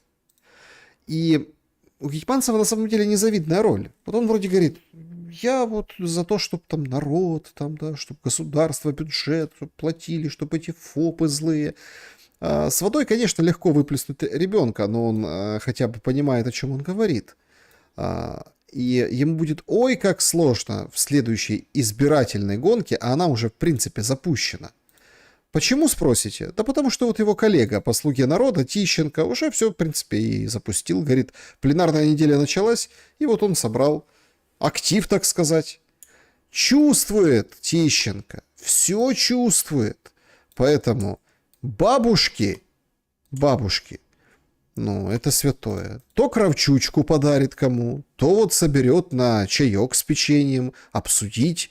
Они там сидят, заявления пишут. Думают, что Тищенко им поможет. Нет, может и поможет бабушкам. И дай бог. Но это признак того, что началось. И сейчас очень много таких развелось умников, которые говорят, да не, ну что вы, Ермака убрали, все понятно, все полюбовно, ничего не поменялось, все хорошо, никакой политической турбулентности, все стабильно. Ага, стабильно. Стефанчук, перепуганный из-за того, что порошенковцы трибуну, горстка порошенковцев, я же вам показывал в пятницу, буквально начальную пятницу, ездили Сюмар и Геращенко от Порошенко, депутатки, фотографировались в аэропорту на сейлы, ну, на скидки ездили в Милан, да. Вот эта горстка порошенковцев сорвала работу Рады. Говорит, все, не-не-не, все, закрыли. А что хотели? Правительство в отставку хотели, представляете? Как бы Зеленский должен назначить и подать Порошенко руководителем правительства. Какого? Непростого национального единства.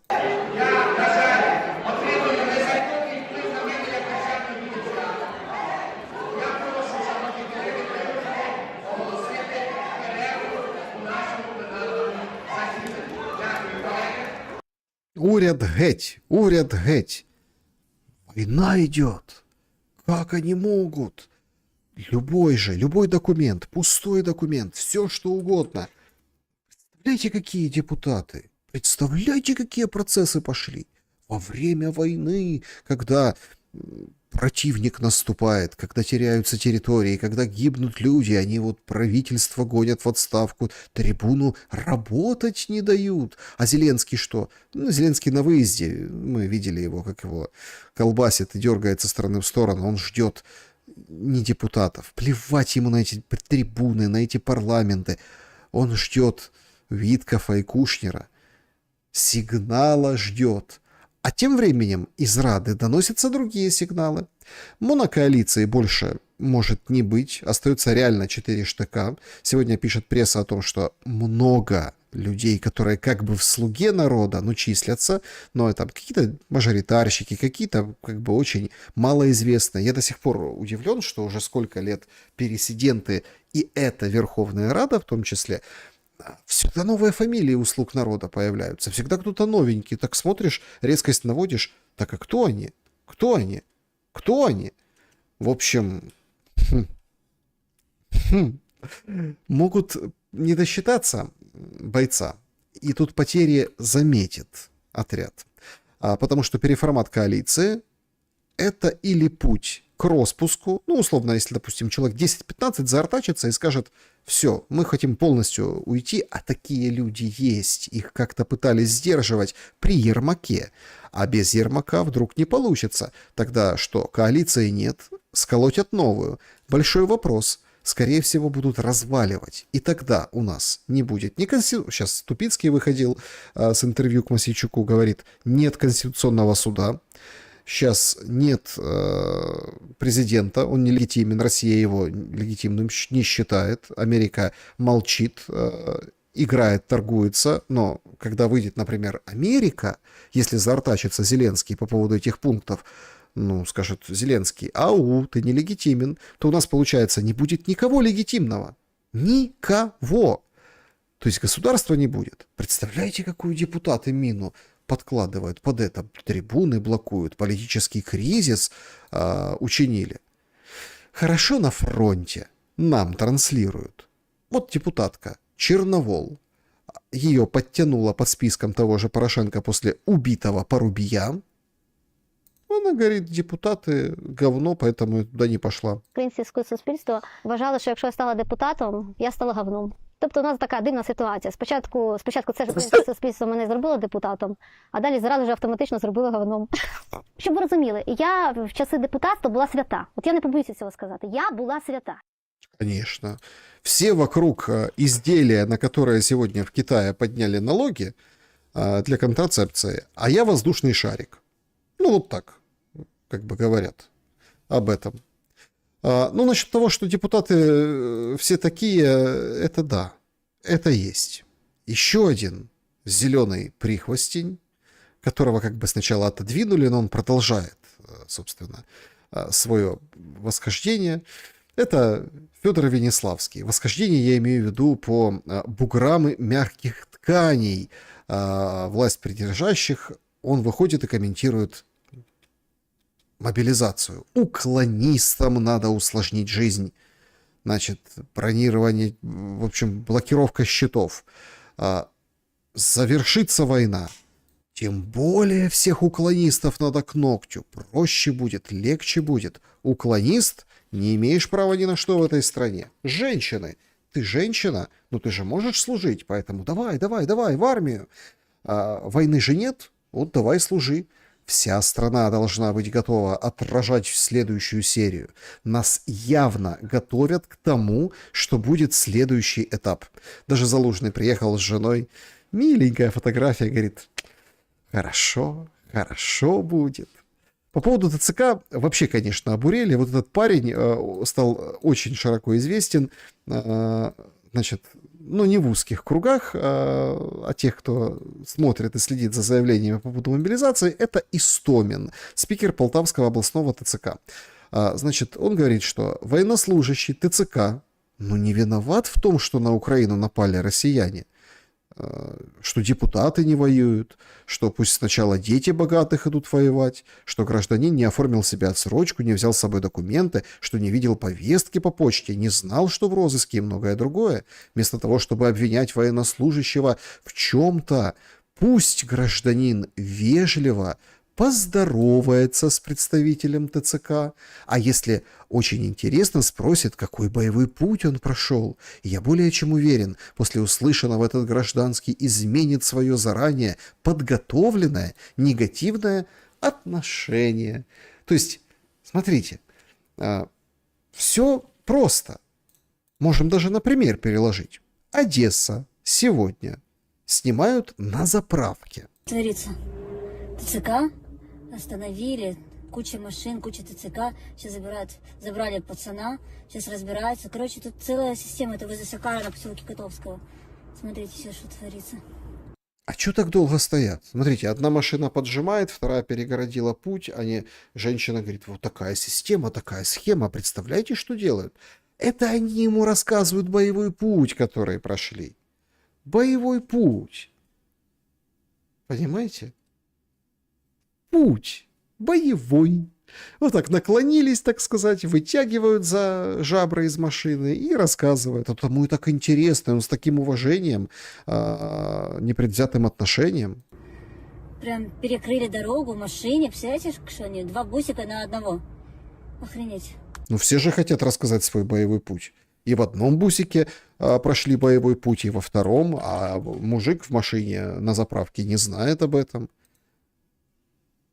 В Ровно приняли отца 5 несовершеннолетних детей. Рассказывает его жена. Просит, кричит о помощи. Так, друзья, у нас новая эпопея. Только что организованное сообщество ТЦК украло моего мужа. Причем они его пригрозили, что если он в машину не сядет сам, то они его запхают. Они его снова выкрали. Вот. И куда-то его везут. Я сейчас, естественно, с детьми на руках уже выдвинулась туда. Вот. Я прошу максимального розголосу, выставления этого сообщения у себя в сторис. Это место Рівне. Вот. Возле вокзала забрали отца 5 несовершеннолетних детей. Вот. Сейчас буду что-то думать, решать. Естественно, мне здесь обратиться за помощью некому. Вот. Я сейчас еду туда. Буду держать вас в курсе. Спасибо, что держала в курсе. Понятно, что так женщины летят, выбивают. Но смотри, ну вы как бы давайте немножко адекватнее. Ну, объективно.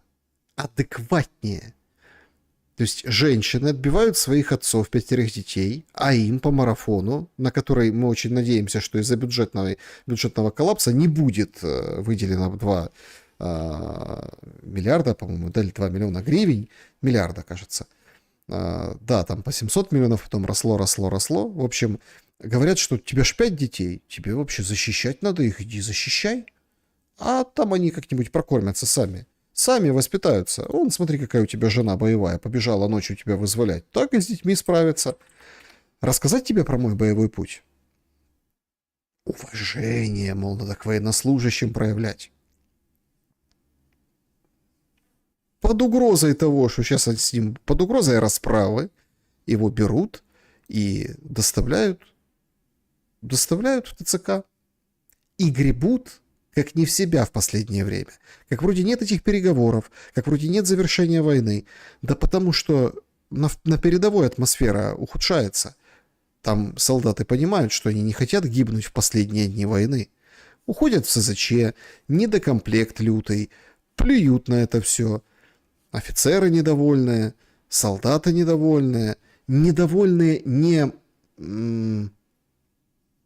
не тем, что, ну, собственно, война, да, продолжается, а недовольны тем, что, ну, собственно, заменить некому, и никто не хочет идти. А вот эти, которые отцы 5 детей, которых засунули в бус, конечно, они первые в СЗЧ уйдут. Плюнут и уйдут. Я рассказывал вчера историю про СЗЧшника, тоже прислали мне возле Черкас. Да, живет в палатке, люди подкармливают, прячется, выходит к людям, могилы копает. Ну, денежку дают люди. А морга нет. Бутылками со льдом обкладывают трупы и ждут похорон. Копать некому могилы, некому, собственно, ну, вот эту всю ритуальную процессию вести. Вот этот СЗЧшник и копает. Вот так и есть. Мне интересно, а как Зеленский представляет себе у нас мобилизацию, как она проходит? Он вообще в курсе, что происходит? Мне кажется, что у него в голове другая картинка. Абсолютно другая. Вот такая. Это в Америке флешмоб устроили, прикольное видео сняли, как типа зазывают в американскую армию.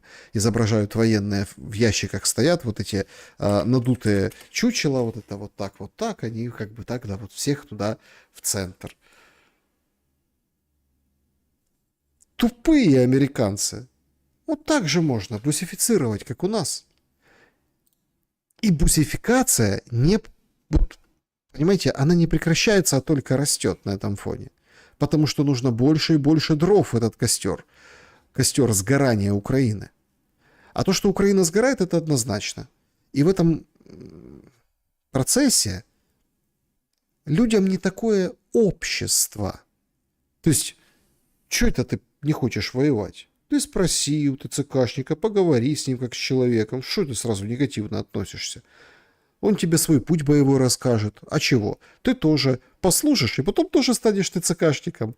Как вампиры вот это кусают друг друга и превращаются в вампиров. А люди, которые этого не хотят, они не такие. Люди воевать хотят не такие, налоги не хотят повышенные платить не такие, наравне с вот этими корпорациями, отдавать там бешеные проценты со своего дохода, есть он или нет, предприниматели. Вообще люди какие-то не такие. Не умирать не хотят, ничего. А чего они вообще хотят? Зеленского не хотят на второй срок, представляете? Люди не такие уже давно. Но сегодня это еще проявляется в тотальном, ну, каком-то таком идиотическом отношении. Вот выходит, есть такой эксперт по рэбу, сотрудничает с разработчиками рэба, эксперт. Вот он говорит, проблема. Дроны, вот эти шахеды, герани, когда их сбивают, они падают, приезжает группа и не успевает их, так сказать, забрать.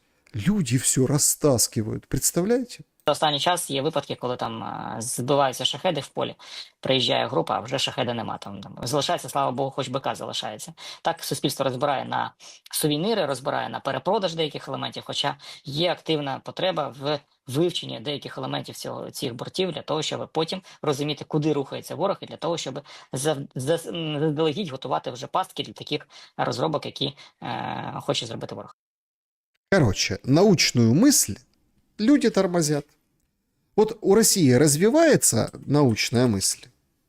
У России развивается. Там придумывают, что только не... А люди не дают вот развиться. Потому что на сувениры разбирают обломки сбитых шахедов. На сувениры. Да металлолом собирают люди. Какие нахрен сувениры? Жрать нечего в стране. Падают это все, если там сбивают и где-то падает в каких-то или богом забытых районах, или там, ну, если в дома не летит в жилые кварталы, или где-то, конечно, разгребают. На металл где-то сдать, где-то действительно кому-то перепродать чего-то. Смотрите, почти целый шахет. Давай на OLX выставлю, пока Гетманцев не придет и налог еще с этого не попросит.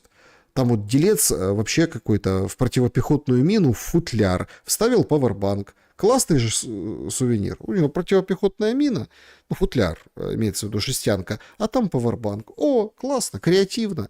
Пытаются крутиться как могут от нищеты. А то, что Россия уходит вперед в этом отношении, так это однозначно. Поразила всех вчерашняя новость о том, что теперь к этим дронам, гераням, шахедам у нас их называют в Украине, ракету воздух-воздух прикрепили. Я вот, правда, право дело думал, а что вообще происходит? Ну вот почему так? Ведь сколько было таких моментов, что чтобы сбить дроны за там, несколько тысяч долларов, нужно поднимать самолет за миллион, сбивать их какими-то, ну, хорошо, если там пулеметами какими-то крупнокалиберными, а иногда ракетами вот этими дорогими тоже, там за 100 тысяч долларов условно. А еще и самолеты в момент этого теряются. Нам как вот эти эксперты, которым люди не такие и тормозят научную техническую мысль, объясняли, что пилоты, значит, там, во-первых, ПВО, во-первых, там может дружественный огонь быть, но это безуглое такое любят. На самом деле не так. Просто летит табун дронов, и вот как бы летчик, это же высший пилотаж, вот он там уворачивается от одних, сбивает один и как-то вот цепляется за один из... И, в общем, разбивается и машина за миллион, и дроны. Это вот так... Нет. Оказывается, эти дроны воздействуют и на вот эту авиацию. Вот вам, пожалуйста, дурное дело не хитрое. Но люди, конечно, виноваты. Но вот этот, например, дрон никто не подобрал и не распилил. Ну, потому что там приделана боевая часть, это опасно. А так бы распилили бы на металлолом и не узнали бы о такой великолепной, скажем так, новации в российской армии, в ВКС Российской Федерации. В общем, отношение к людям ниже плинтуса. Но когда если операция в Черном море какая-то, отвечает весь народ Украины. Весь. А не вот эти люди. И они не будут говорить: эй, военные, эй, командование. Сейчас там есть группа хакеров, которая есть... группа хакеров, которая там... Ну, это опять-таки, это все полударкнет. Они, короче, вычислили, кто 2 числа вот стрелял по этим танкерам.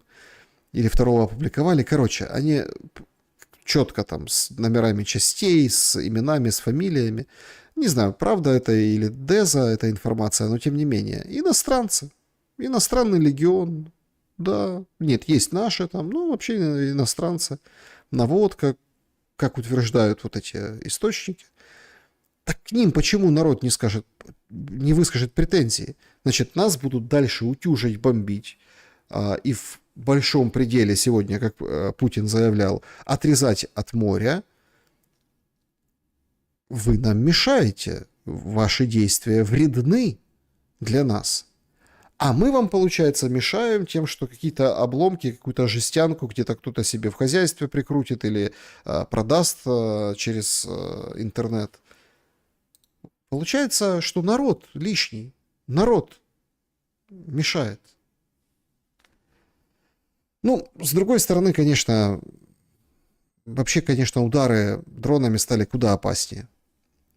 И очень долго нам говорят в последнее время вот эти атаки по Киеву, причем не одна атака, 2, а то и 3 атаки. И это говорят и мои источники тоже, и отдельные люди пишут. Сейчас поменялся характер этих атак. Нам все говорят, бьют по энергетике. Понятно, на фоне отключений озлобляют население, но почему так лупят и почему так часто или чаще стало прилетать по домам, я имею в виду дроны, не ракеты, не вот это все, дроны? Потому что научились охотиться на мобильные группы. Это шок, а не видео. Кричит: убегаем из машины. И вот летит дрон. Они четко срисовали, что он летит конкретно по машине мобильной огневой группе.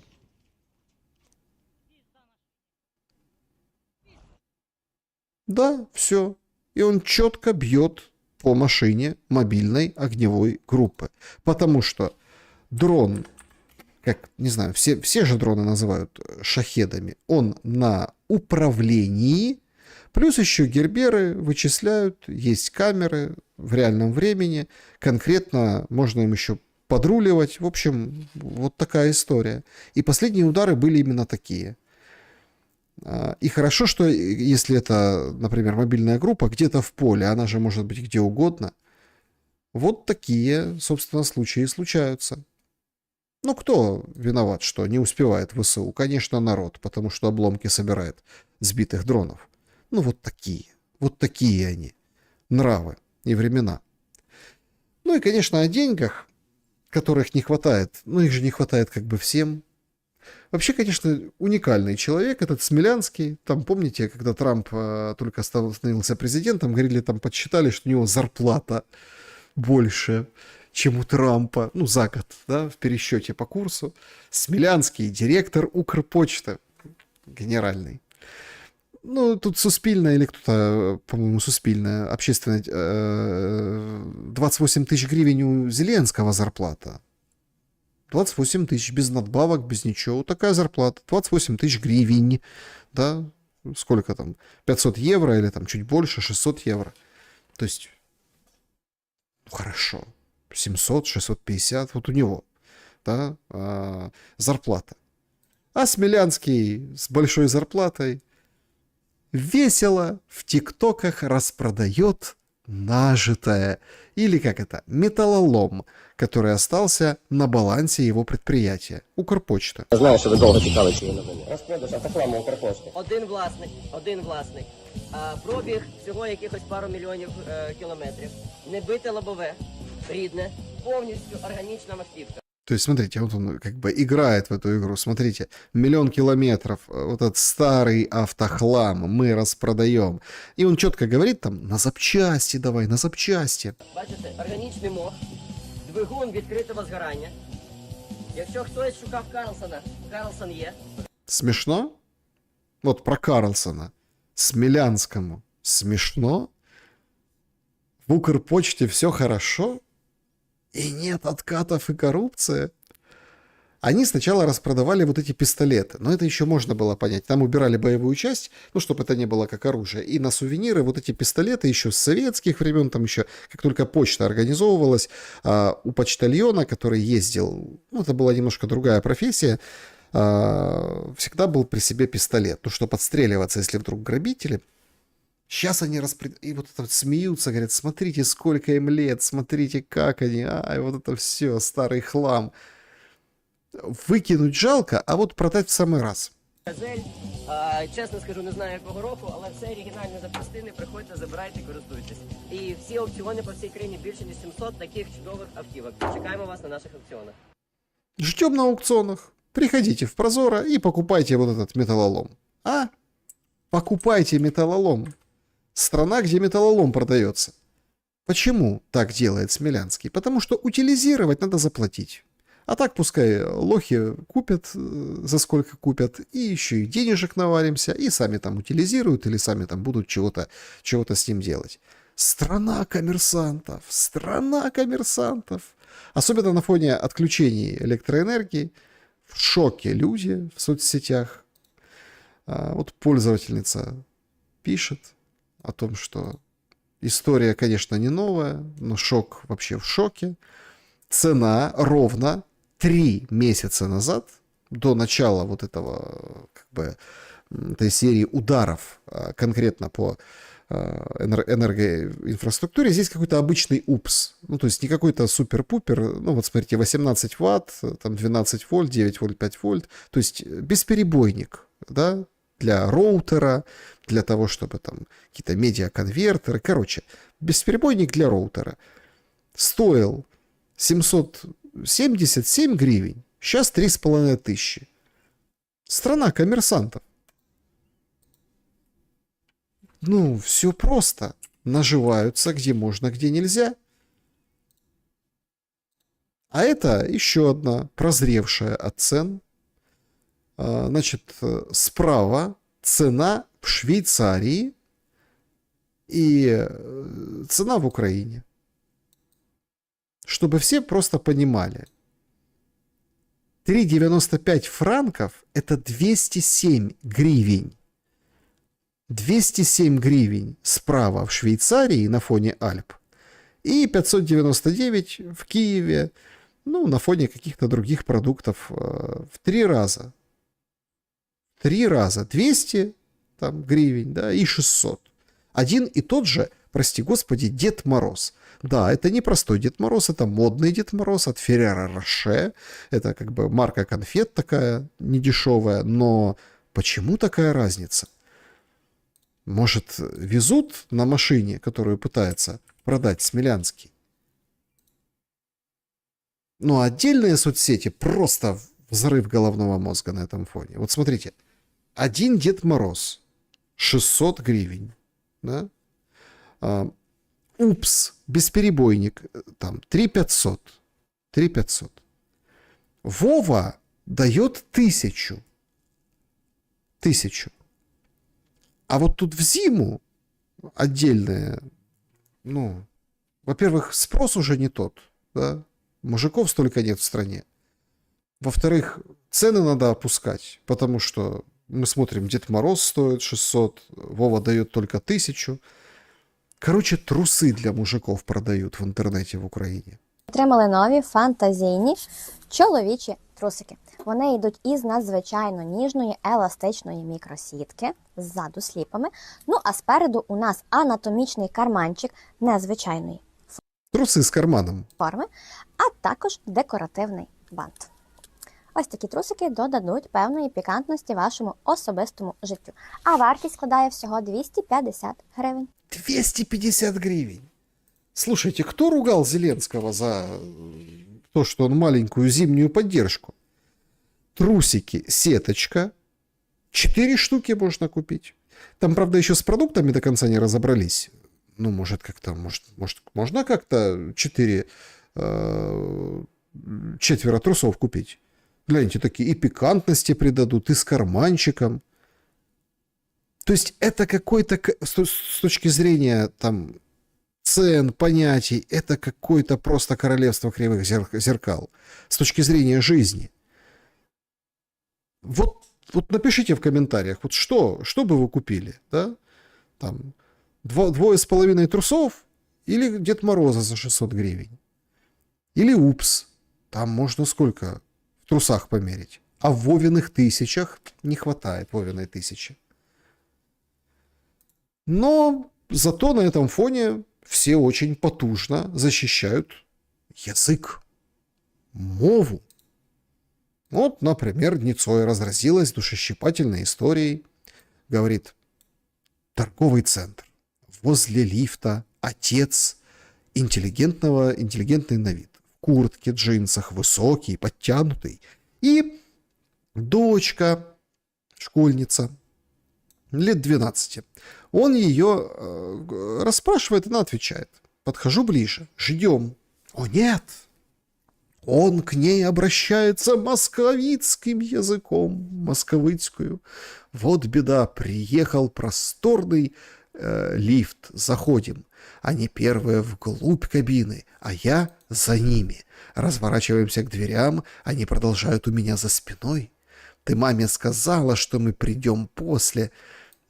Просто не смогла терпеть, не смогла. Этот разговор с ребенком на языке врага начинает болеть физически от этой, ну, просто невыносимости. Вздыхаю в дверь лифта. Они же за спиной, а она в дверь вздыхает. Папа сзади меня оказался умным и сообразительным, находчивым. Он сразу же перешел с дочерью на украинский язык. Я даже не поверила, пишет писательница Ницой, отбитая на всю голову. Вот эта реакция, говорю вслух, не поворачиваясь к себе или дверям лифта, а на самом деле папе. Спасибо. И он мне в спину. Бажаю здоровья. Ага, военный. Лифт останавливается, двери открываются, мы выходим. Я не убегаю, поворачиваюсь к нему. Слава Украине! Вы знаете, говорит он, я отбыл 3 ротации. И мне кажется, я имею право говорить с ребенком на том языке, на том, на котором хочу. Ну, понятно, дальше морализаторство самой Ницой это по этому случаю. Но вот вы понимаете, насколько загажено все в голове, насколько грустно это все, и насколько это кажется неотвратимым. Только мир может всех спасти, потому что все будут думать о мирной жизни, а вот об этом точно не будут думать, когда условно наступит большая радость. Ну, по поводу языка, вот в Черновцах уволили учительницу. И разговоров не было больше. И мы бы двигались с вами так же, без дополнительных эмоциональных моей стороны национальных вытрат. Значит, она была учительница, это 5-я, по-моему, гимназия или лицей в Черновцах. Языка, по-моему, учительница была, ну или какого-то предмета. И она вот преподавала английского языка. И она преподавала вот по-русски все, ну а тут какой-то хлопец, видно сразу образованный, у него, наверное, отличник точно, начал от нее требовать на украинском. Она там то на русском, то на украинском с ним, короче, поскандалила. Говорит, скотиняка на него, скотина, в общем, поругалась с ним. И, в общем, это, понятное дело, дети сняли на камеры и все, раздули хай.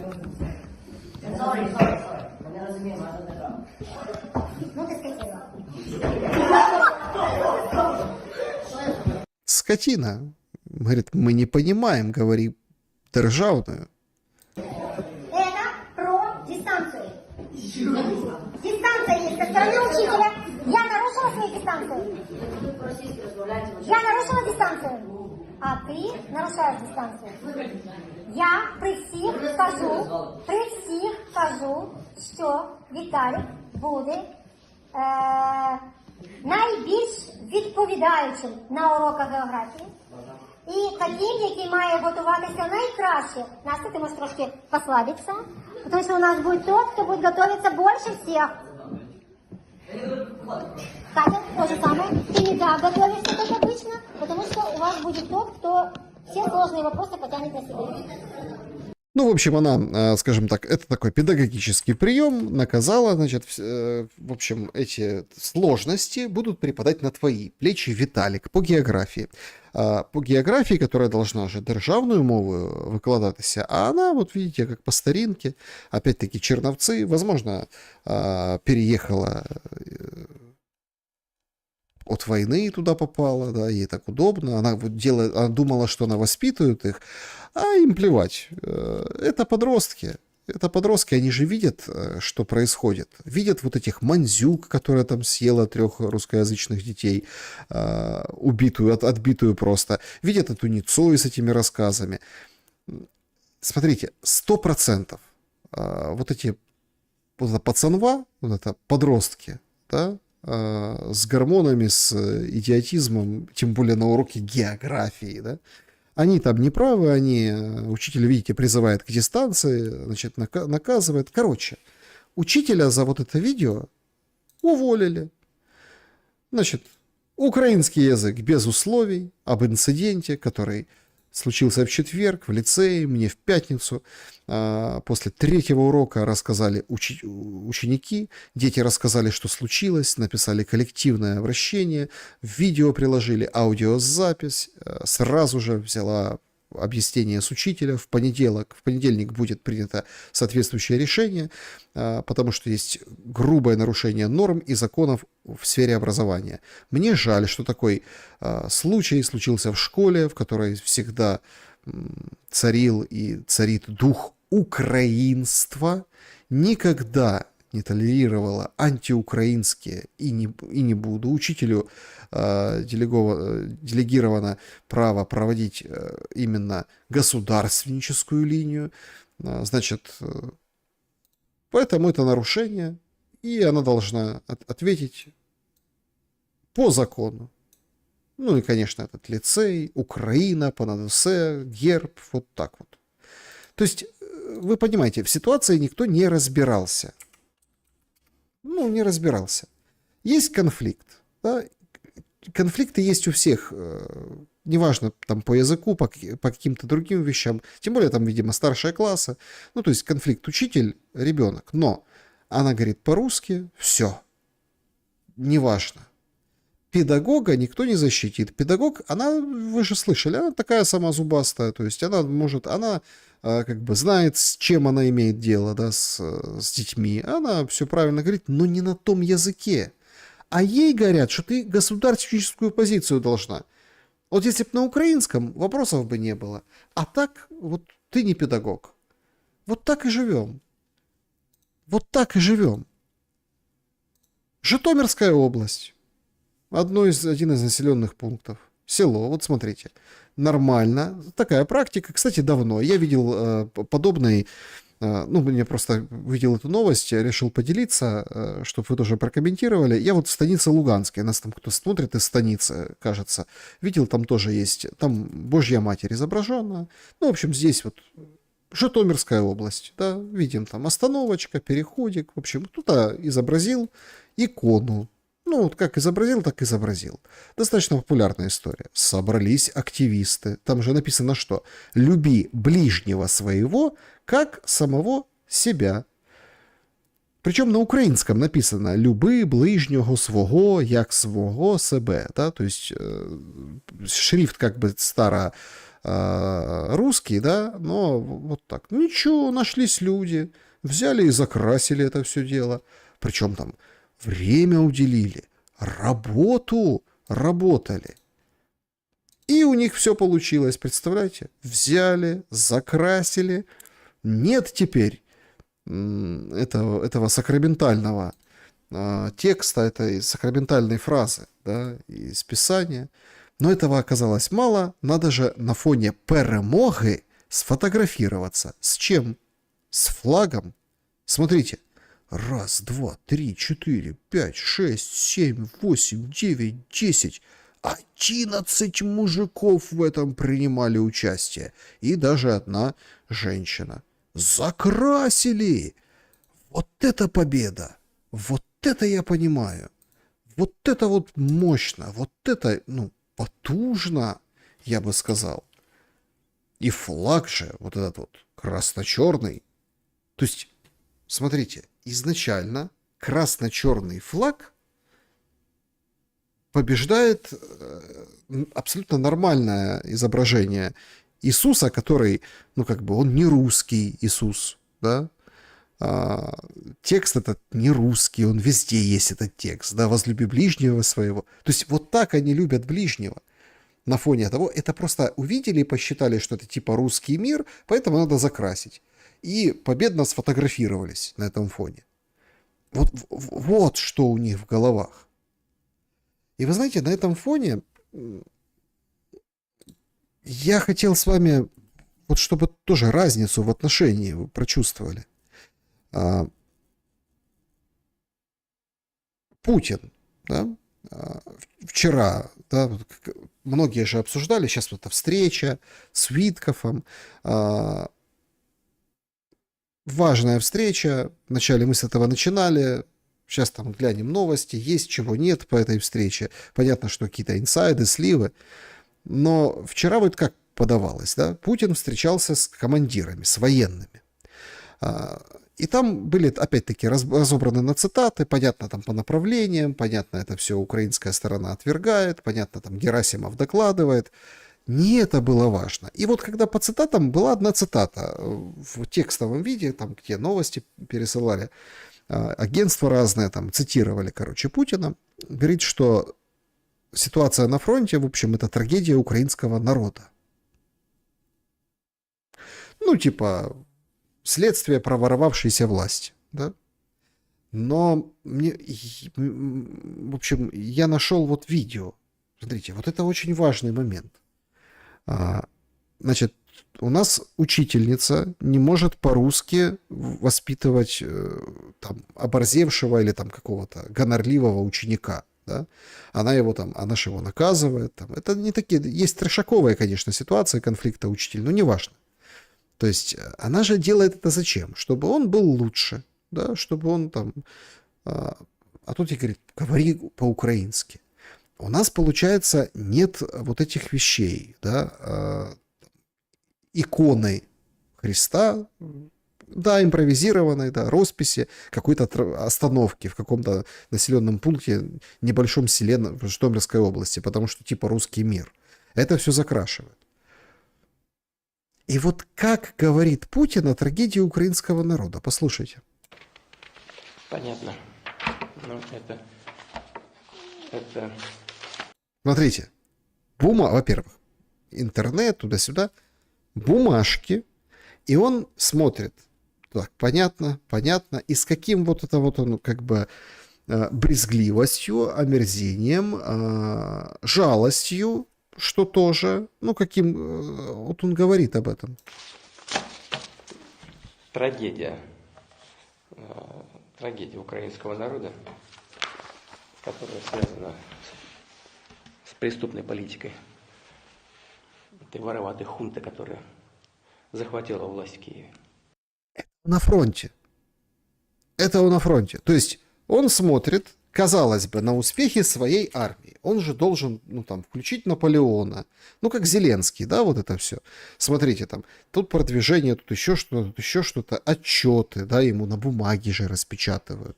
Вы видели там такие бумаги у Зеленского, что он там ему передают, и он там что-то читает? Нет, ему там он всех сажает, он всех слушает, фотографируется, рассказывает. А он как-то вот так не радуется за какие-то... Это ж ему об успехах докладывают. Неправду, как считает украинская сторона. А он вздыхает, говорит, трагедия украинского... Вот то, что происходит на фронте, по этим бумажкам, которые ему дают его генералы, это трагедия проворовавшейся хунты украинской власти. Вот этой проворовавшейся. То есть доблестный, светлый образ украинского народа есть. У противника есть. А в Украине его выкорчевали на корню. Что даже рисунок на остановке связывают отбитые 11 мужиков, или сколько их там, и какая-то женщина, и прям организовывают прям целое дело закрасить икону. А в Украине это выкорчевали вот на корню. И это несопоставимые вещи. И вместо того, чтобы замять скандал в школе, полюбовно всех примирить, увольняют географичку к такой-то матери. Где военный, прошедший 3 ротации, это означает, что он как бы с дочкой, да, это счастливчик, если у него 3 ротации. Да, он не может в лифте с дочерью поговорить по-русски. Говорит, я считал, что я имею право. Да, то есть, нет, это язык врага. Странные вещи происходят. Напишите, что думаете в комментариях по этому поводу. Ну и на закуску давайте разберем вот этот вот умопомрачительный, как это сейчас говорят, я вообще не понимаю. Но это больше такая вот, это в русских каких-то блогеров, это все, сленг этот тейк. Слушайте, на фоне тотального ужаса, который происходит на фронте, трагедии украинского народа, нам говорят, что ничего страшного, жить-то можно.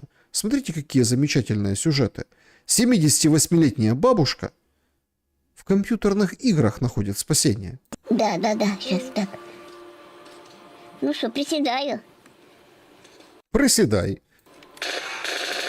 Людмила Кулакова грає в комп'ютерну гру на омріяному ноутбуці. Їй 78 років. 17 з них вона захоплюється геймерством. Не сідала за гру, говорить, відтоді, як евакуювалася з рідного Білозерського. Значит, из Белозерского бабку эвакуировали. Она играет уже давно. Внуки научили. Значит, и вот она прям бедная говорит, смотрите. Вот в Кировоградской области сейчас находится, эвакуированная, а ее там разработчики компьютерных игр узнали и подарили ноутбук. А то, что у нее было на чем играть, а сейчас не было. И вот тут бабка на фоне вот этого ковра с оленями, я не знаю, эта обстановка...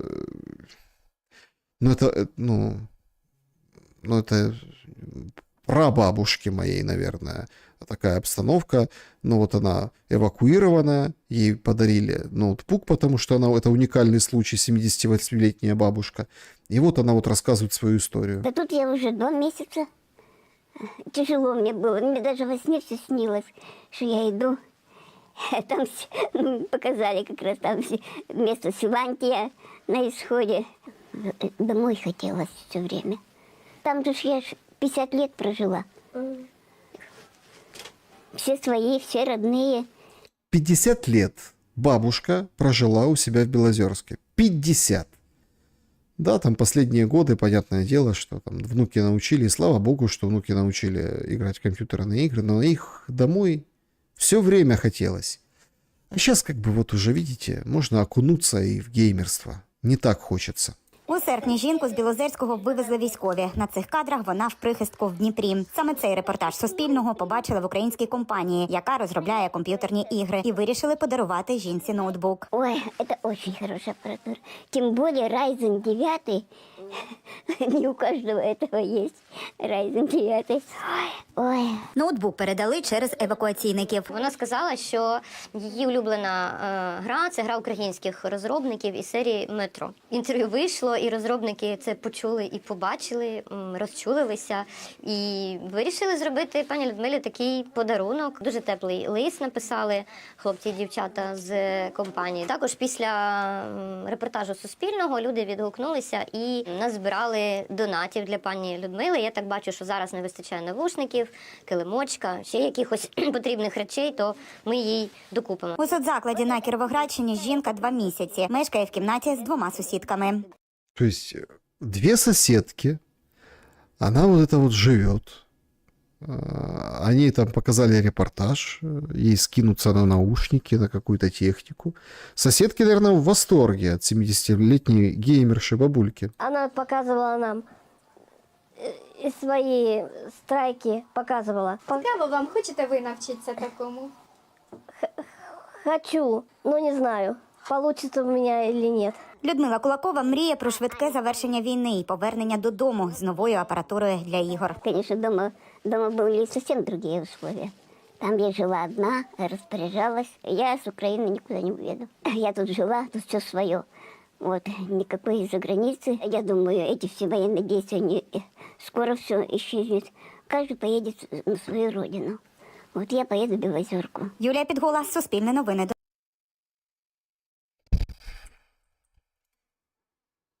На самом деле, хотя новость такая курьезная, ну как курьезная, курьез не в плане там, а в плане, ну что, в 78 лет играет в компьютерные игры. В этом, как бы, да. На самом деле это очень большая трагедия. Трагедия украинского народа. И не хочет она никуда уезжать, куда ехать. Там было все свое, и вот она мечтает и живет надеждой, что она вернется в свое родное село. Да, и может там камня на камне не останется. Ну, не конкретно Белозерки, я имею в виду, в принципе, у этих стариков, которых там вывозят и вот так вот расселяют, там хорошо еще плюс-минус живут, по 2-3 человека в комнате, видите, на наушнички, на компьютеры. Это большая, тяжелейшая, ну, просто рана. Рана, ну, ментальная, что ли, в Украине. Вот эти страдания человеческие, а ведь это прикольно, конечно. Ноутбук подарили, она там сидит в игру играет, разработчики. Это же боль. Это впитывает эта земля, эту боль. А доживет ли она до того момента, когда можно будет вернуться? Вот чтобы в свои 78 дожила и вернулась к себе домой, надо все это закончить. Быстрее договориться, кто где, какая линия разграничения, чтобы пустить людей к себе домой. Пустить людей к себе на развалины их дома, на руины, где едва угадываются знакомые улочки. Да, потратить деньги, разминировать. Да, они сами будут грести руками в свои 78 лет, разгребать эти руины.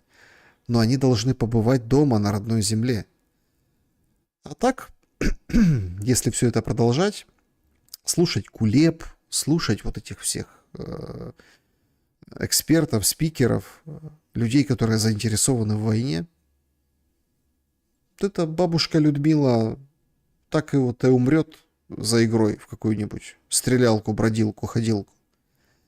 И домой не попадет. Как умерли уже очень и очень многие эвакуированные с 22 года, да и раньше, из Донбасса тоже. Ну, туда хотя бы можно было вернуться, хоть попробовать, хоть каким-то образом, да, старикам, не старикам, хоть можно было ездить. Я имею в виду в период с 14 по 22. А сейчас же нет. Потому что не думают о людях. Проще дать тебе какой-нибудь тетрис, сиди, играй, отвлекайся и не замахивай. Кто будет об этом думать? Офис президента без Ермака? Верещук будет об этом думать. Еще кто-то будет. Никто не будет об этом думать. Это только будет боль этой бабушки. Вот, собственно, и все. Что касается новостей. Очень интересное сообщение приходят из Москвы. Значит, переговоры продолжаются. Больше 4 часов. Значит, что интересно. Переговоры могут уйти в глубокую ночь. Значит, еще через 2 часа или даже еще через 3-4 часа они могут закончиться, так сообщают журналисты, которые там в Кремлевском пуле на месте работают. Но во сколько бы они ни закончились, имеется в виду Уитков, Кушнер и Путин, ну там еще Дмитриев и Ушаков, есть уже четкая информация, что выйдет пообщаться по итогам этих многочасовых переговоров, выйдет Ушаков точно к прессе, выйдет и, ну, видимо, знаете, разговор все-таки серьезный. Разговор серьезный. Да, 2-4 часа, вполне вероятно, будут продолжать. Ну, еще одна новость параллельно идет о том, что, значит, Италия приостанавливает свои указы о помощи Украине. Ожидаемо. У Мелани серьезное давление.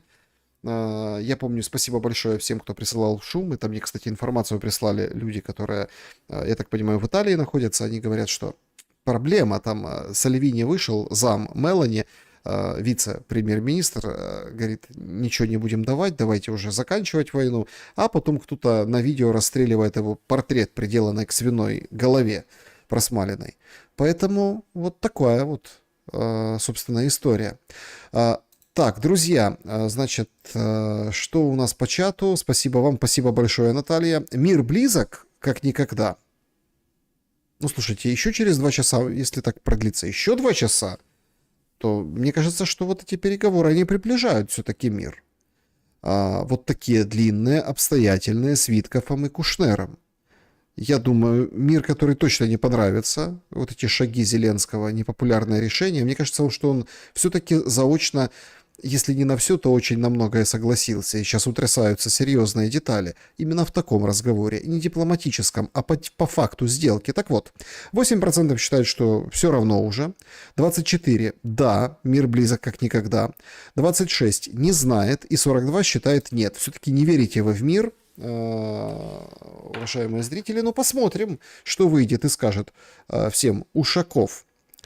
Так, что касается Колобка, который куда мы катимся, спасибо большое за то, что пишете. Значит, вот давайте парочку историй вот таких. Здравствуйте, Александр, меня зовут Галина, пишу вам из России, с родины российского футбола, города Орехово-Зуево. Сначала хочу поблагодарить за работу. При всех несогласиях с вами, думаю, делаете огромные вещи. Спасибо большое за то, что и для россиян, и для украинцев, и для людей вообще с постсоветского пространства вещаете. Я недавно на Ютубе случайно наткнулась на 2 известных сатирических монолога. И, честно говоря, обалдела. Первый — это Задорнов, как у нас на зоне, про российских политиков и 90-х.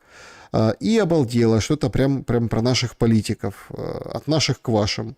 Другой монолог из 80-х Жванецкого «Турникет» про тотальный контроль государства, как оказалось, не только социалистического.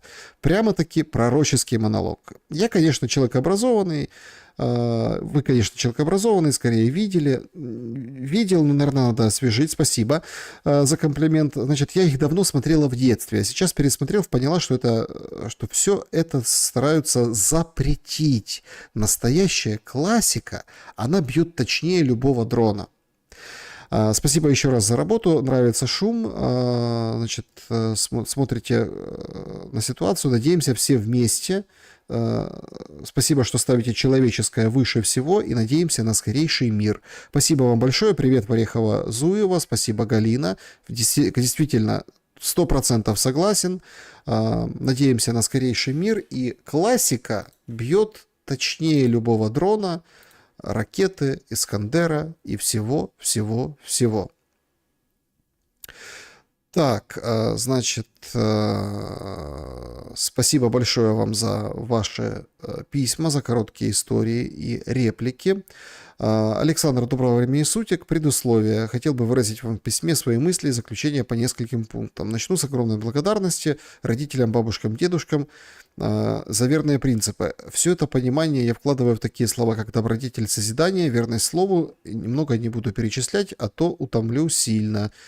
Значит, все живут для того, чтобы будущее увидеть глазами детей и внуков. Хотел бы порекомендовать там литературу, в общем, логика Челпанова, искусство спора Поварнина, письма к сыну Честерфилда. Итак, политика и цирк, кстати, политика Аристотеля на многое дает ответе. Зеленский прижат, но не сомневайтесь, у него есть план. Как бы я сказал, Канзас-Сити Шаффл из счастливого числа Слевена.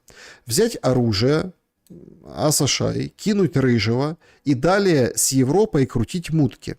Ерема будет в шоколаде, не сомневайтесь. Что касается людей, живущих на тех землях, украинцах, то для европейцев все они русские, и вы гибридно воюете сами с собой. Иначе это самовыпилиться. Русский – это тот, кто не хочет на войну, кто хочет свет, спокойствие и так далее. Быстрый мир для Украины не просто невыгоден, он опасен, так как еще слишком много русских на территории Украины. Поэтому самовыпиливание нужно продолжать. Далее еще больше мощная пропаганда и призыв 18-летних граждан. Нужно выпилить молодое поколение, чтобы это поколение не знало прошлого.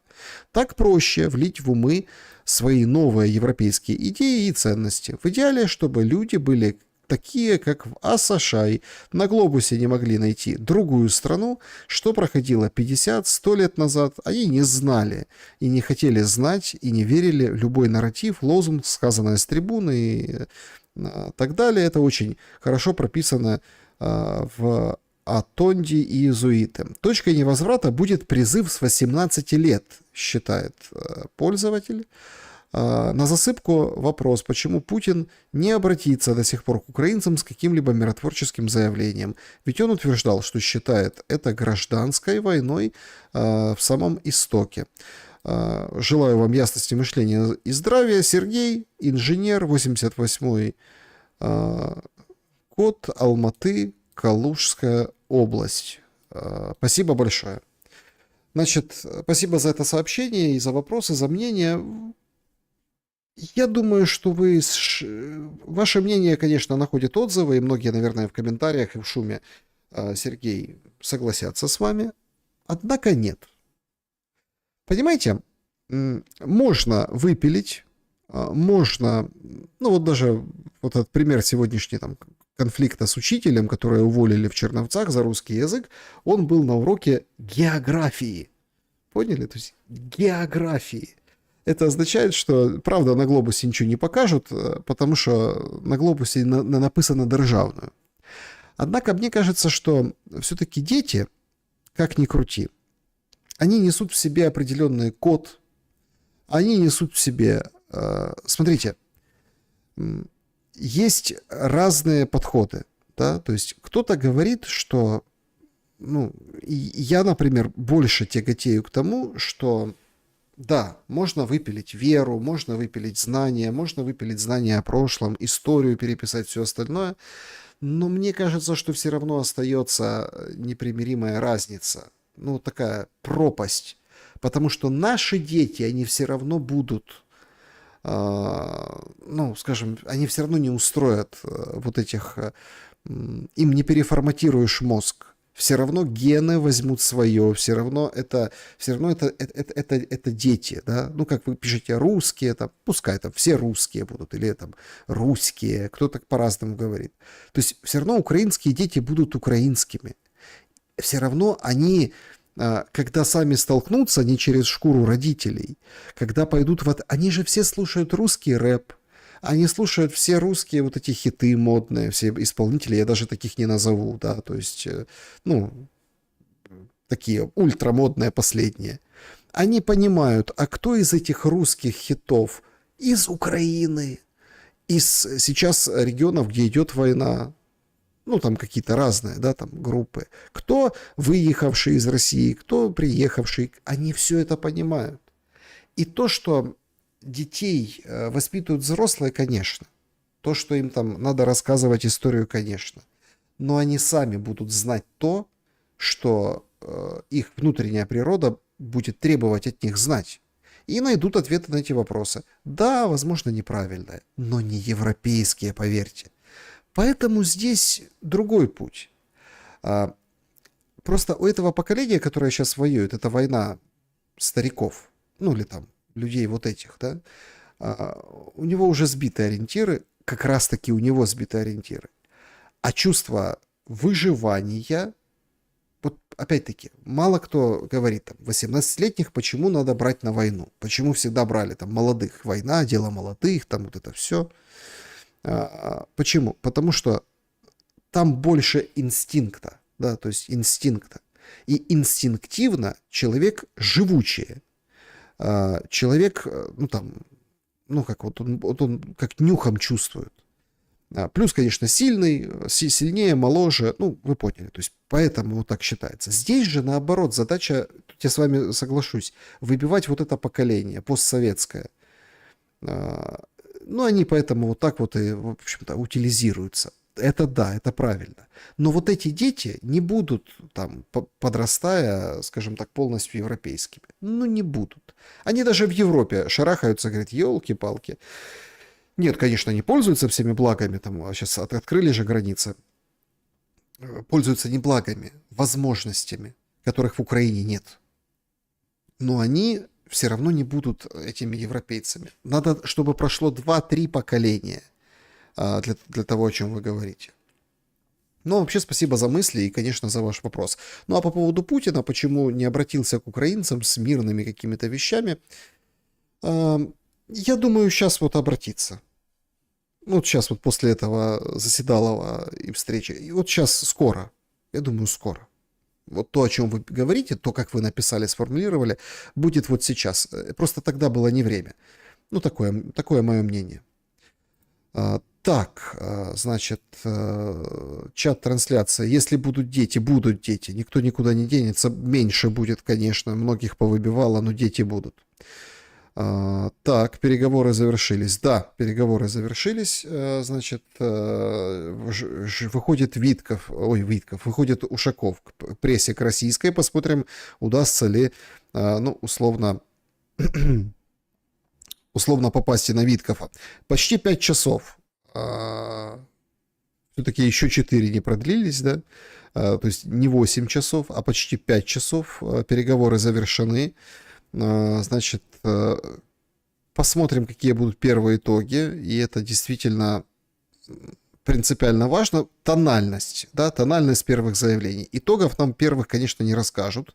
Но я думаю, что тональность первых заявлений, она вот прям очень важная.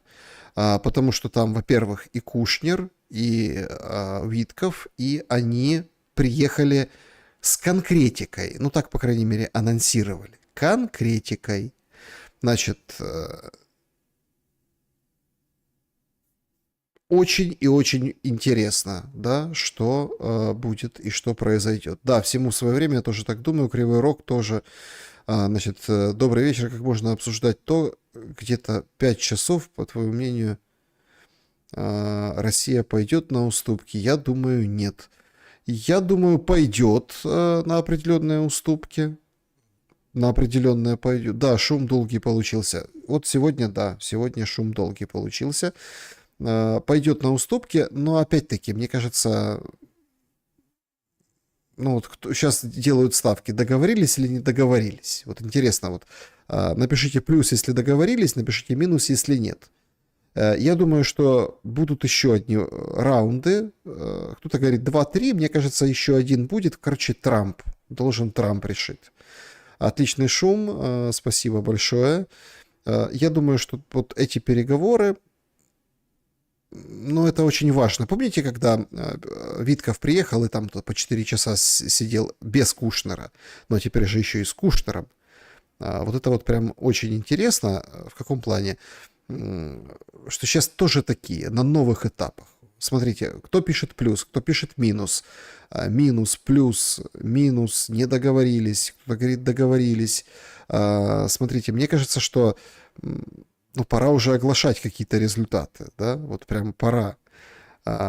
И все ждут, кто же выйдет на самом деле с этими результатами. И вообще, выйдут ли с результатами, или просто выйдут с каким-то, ну, таким коротким, да, комментарием о том, что было. Я все-таки очень благодарен, что много плюсов. Вот хоть скепсис у вас такой очень большой.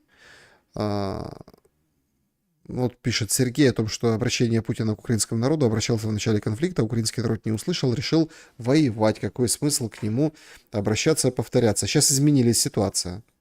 Сейчас ситуация изменилась, и, значит, мне кажется, что сейчас будет смысл. Вот сейчас будет смысл. Ну что, интрига, конечно, интрига еще та. Значит, встреча, конечно, такая знаковая. То, что долго, не обязательно, что не договорились. Кстати, я считаю, что долго утрясали все вопросы, и, мне кажется, что-то таки утрясли. Потому что очень предметно, да, очень предметно шел разговор. Так, передают, что Уитков прибыл в посольство США в Москве после переговоров в Кремле. Получается, у него ничего не спросили, даже не выхватили. Какой-то комментарий, хотя, наверное, попытались, там работают там все-таки журналисты в пуле, но есть уже кадры, да, о том, что, ну, это вот на РИА Новости есть кадры о том, что, значит, на территорию Соединенных Штатов отправляется Уитков. Это важно. Это важно. Ну и как бы... Ой, господи. Зеленский встретился, ну, опубликовал фотографии со встречи с родными ирландских военнослужащих, которые отдали жизнь за Украину. Познакомились, передали награды, солдатов назвал поименно. С Еленой Зеленской они это сделали. Высокая цена, сочувствие родным, высокая цена, честь для Украины. Спасибо за воспитание людей, которые жили далеко от Украины, но отдали свое життя за свободу. Очень желаем таким сильным людям, все они настоящие герои, и не только для нашей страны. Наемники, получается, да, или по воле сердца. Ну что, начались хорошие выражения. Значит, Дмитриев, значит, первый публикует, но, в общем, публикует, говорит, это в Иксе, нет, это не в Телеграме, продуктивно, и значок мира у него. Спасибо, Дмитриев, да, намек понят, значит, о мире таки договаривались, и, может быть, даже и о чем-то таки договорились, раз продуктивно. Ну, смотрите, Зеленский тоже рассказывал, что у него все продуктивно. Значит, я думаю, что эти переговоры... Ну, вообще, Витков и Дмитриев, они давно уже так вот продуктивными вещами занимаются, поэтому, в принципе, может предвосхитить определенные вещи Кирилл Дмитриев. Однако, ну, так или иначе, хороший пока сигнал, хороший именно с точки зрения мира, потому что Дмитриев публикует, ну, вот, именно значок мира. Подробности, конечно же, мы разберем то, что будет. Ну, Ушаков пока не выходит, хотя обещали, что все-таки выйдет Ушаков. Витков уже не выйдет с Кушнером наверняка. В общем, я думаю, утро вечера мудренее, дорогие друзья.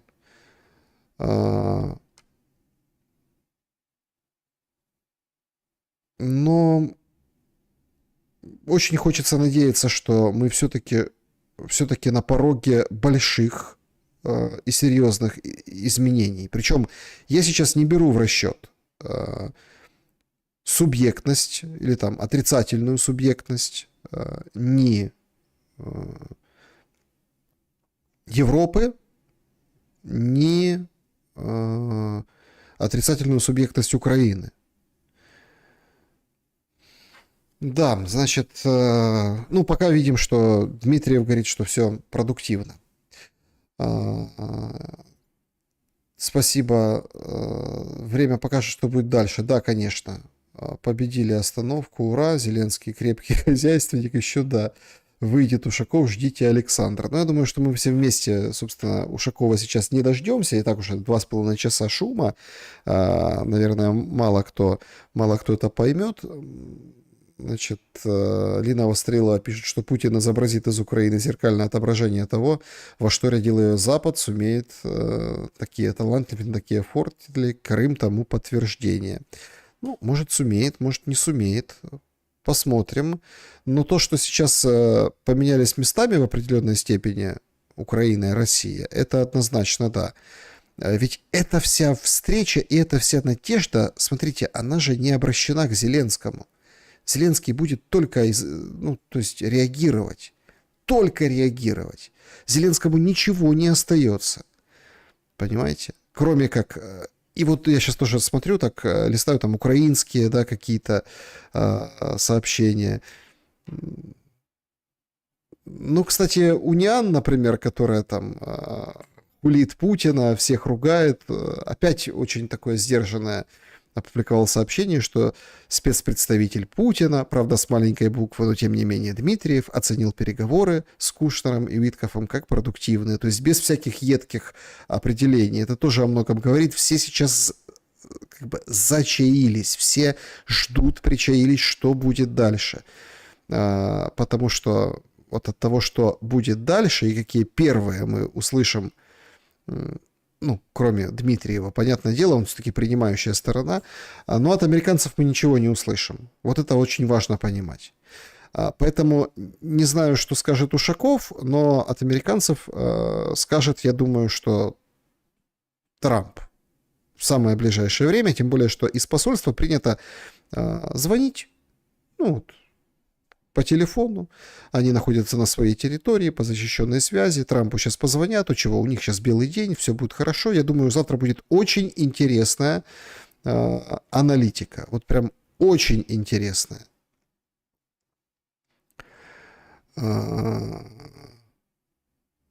Так, значит, ну да, там на заседании правительства Трамп в это время находится, и все его хвалили, да, хвалили все, что только можно, а сам он немножко дремал и чуть-чуть спал. Да, друзья, ну давайте обсудим уже, собственно, Ушакова подробности, возможно, тоже обсудим, какой даст ответ американский, ну какой посыл, какой заряд, как-то посыл, заряд, давайте как Зеленский говорить, сигнал. Какой сигнал даст непосредственно Зеленский, да, как Зеленский говорит, американский, Зеленский сигнал, мы его оценим и поймем, да, насколько были все-таки продуктивные эти переговоры с точки зрения приближения мира и загона Зеленского в рамки, внутри и снаружи. Всем добра и света. Ночь будет интересная, но утро вечера мудренее. Спасибо большое. Увидимся, услышимся. Не забудьте, пожалуйста, поставить лайк. Я думаю, что все-таки мы где-то на правильном пути. И эти 5-часовые переговоры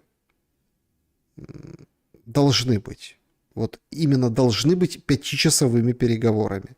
Потому что дело все-таки серьезное. Дело настоящее и важное. Война все-таки идет почти 4 года.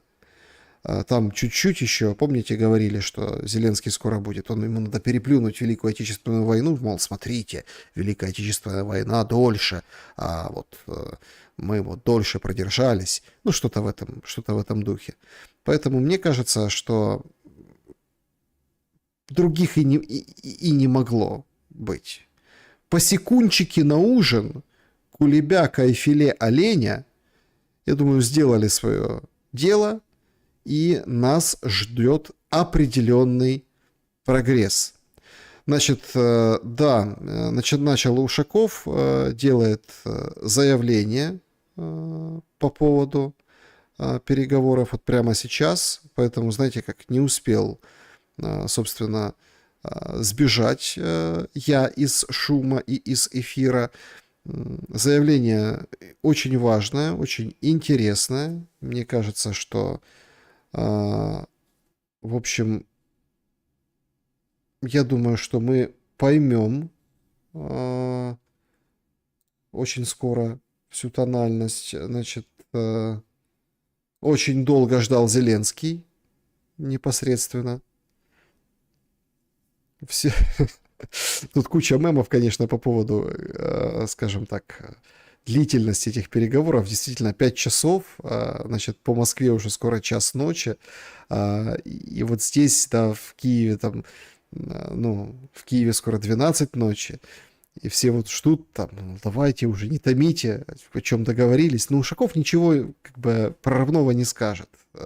Я думаю, что прорывного точно нет.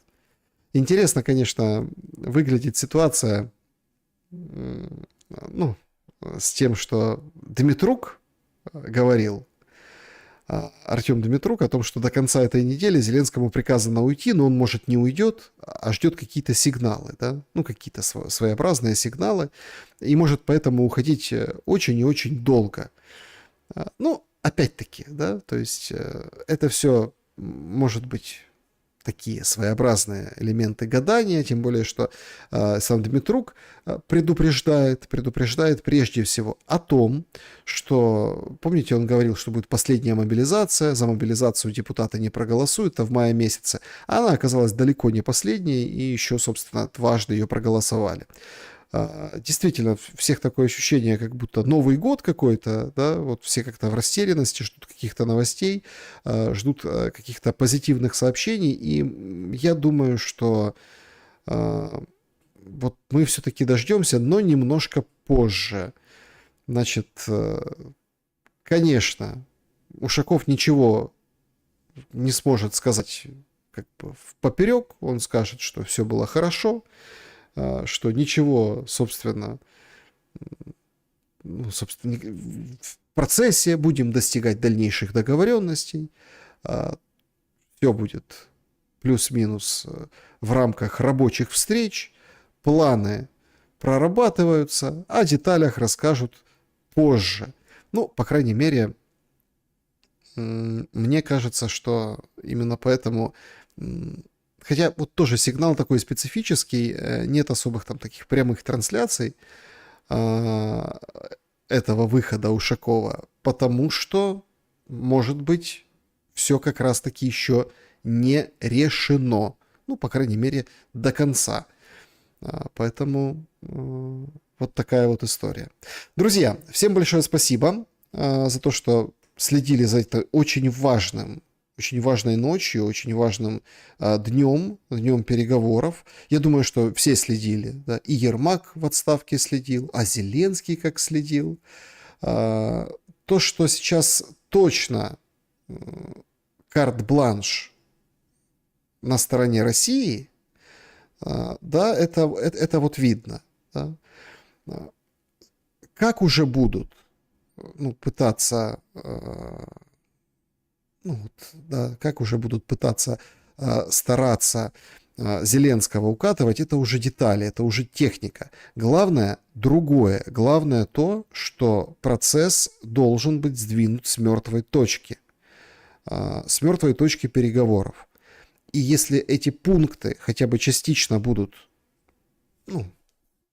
согласованы на вот этой конкретно сегодняшней встрече, это означает, что там, собственно, Зеленскому остается все меньше и меньше времени на своем посту, потому что без войны или с приближающимся концом этой страшной войны Зеленский не нужен. Нужен будет уже определенно кто-то другой. Кто именно, сказать сложно, но я думаю, что тут будут включаться кураторы.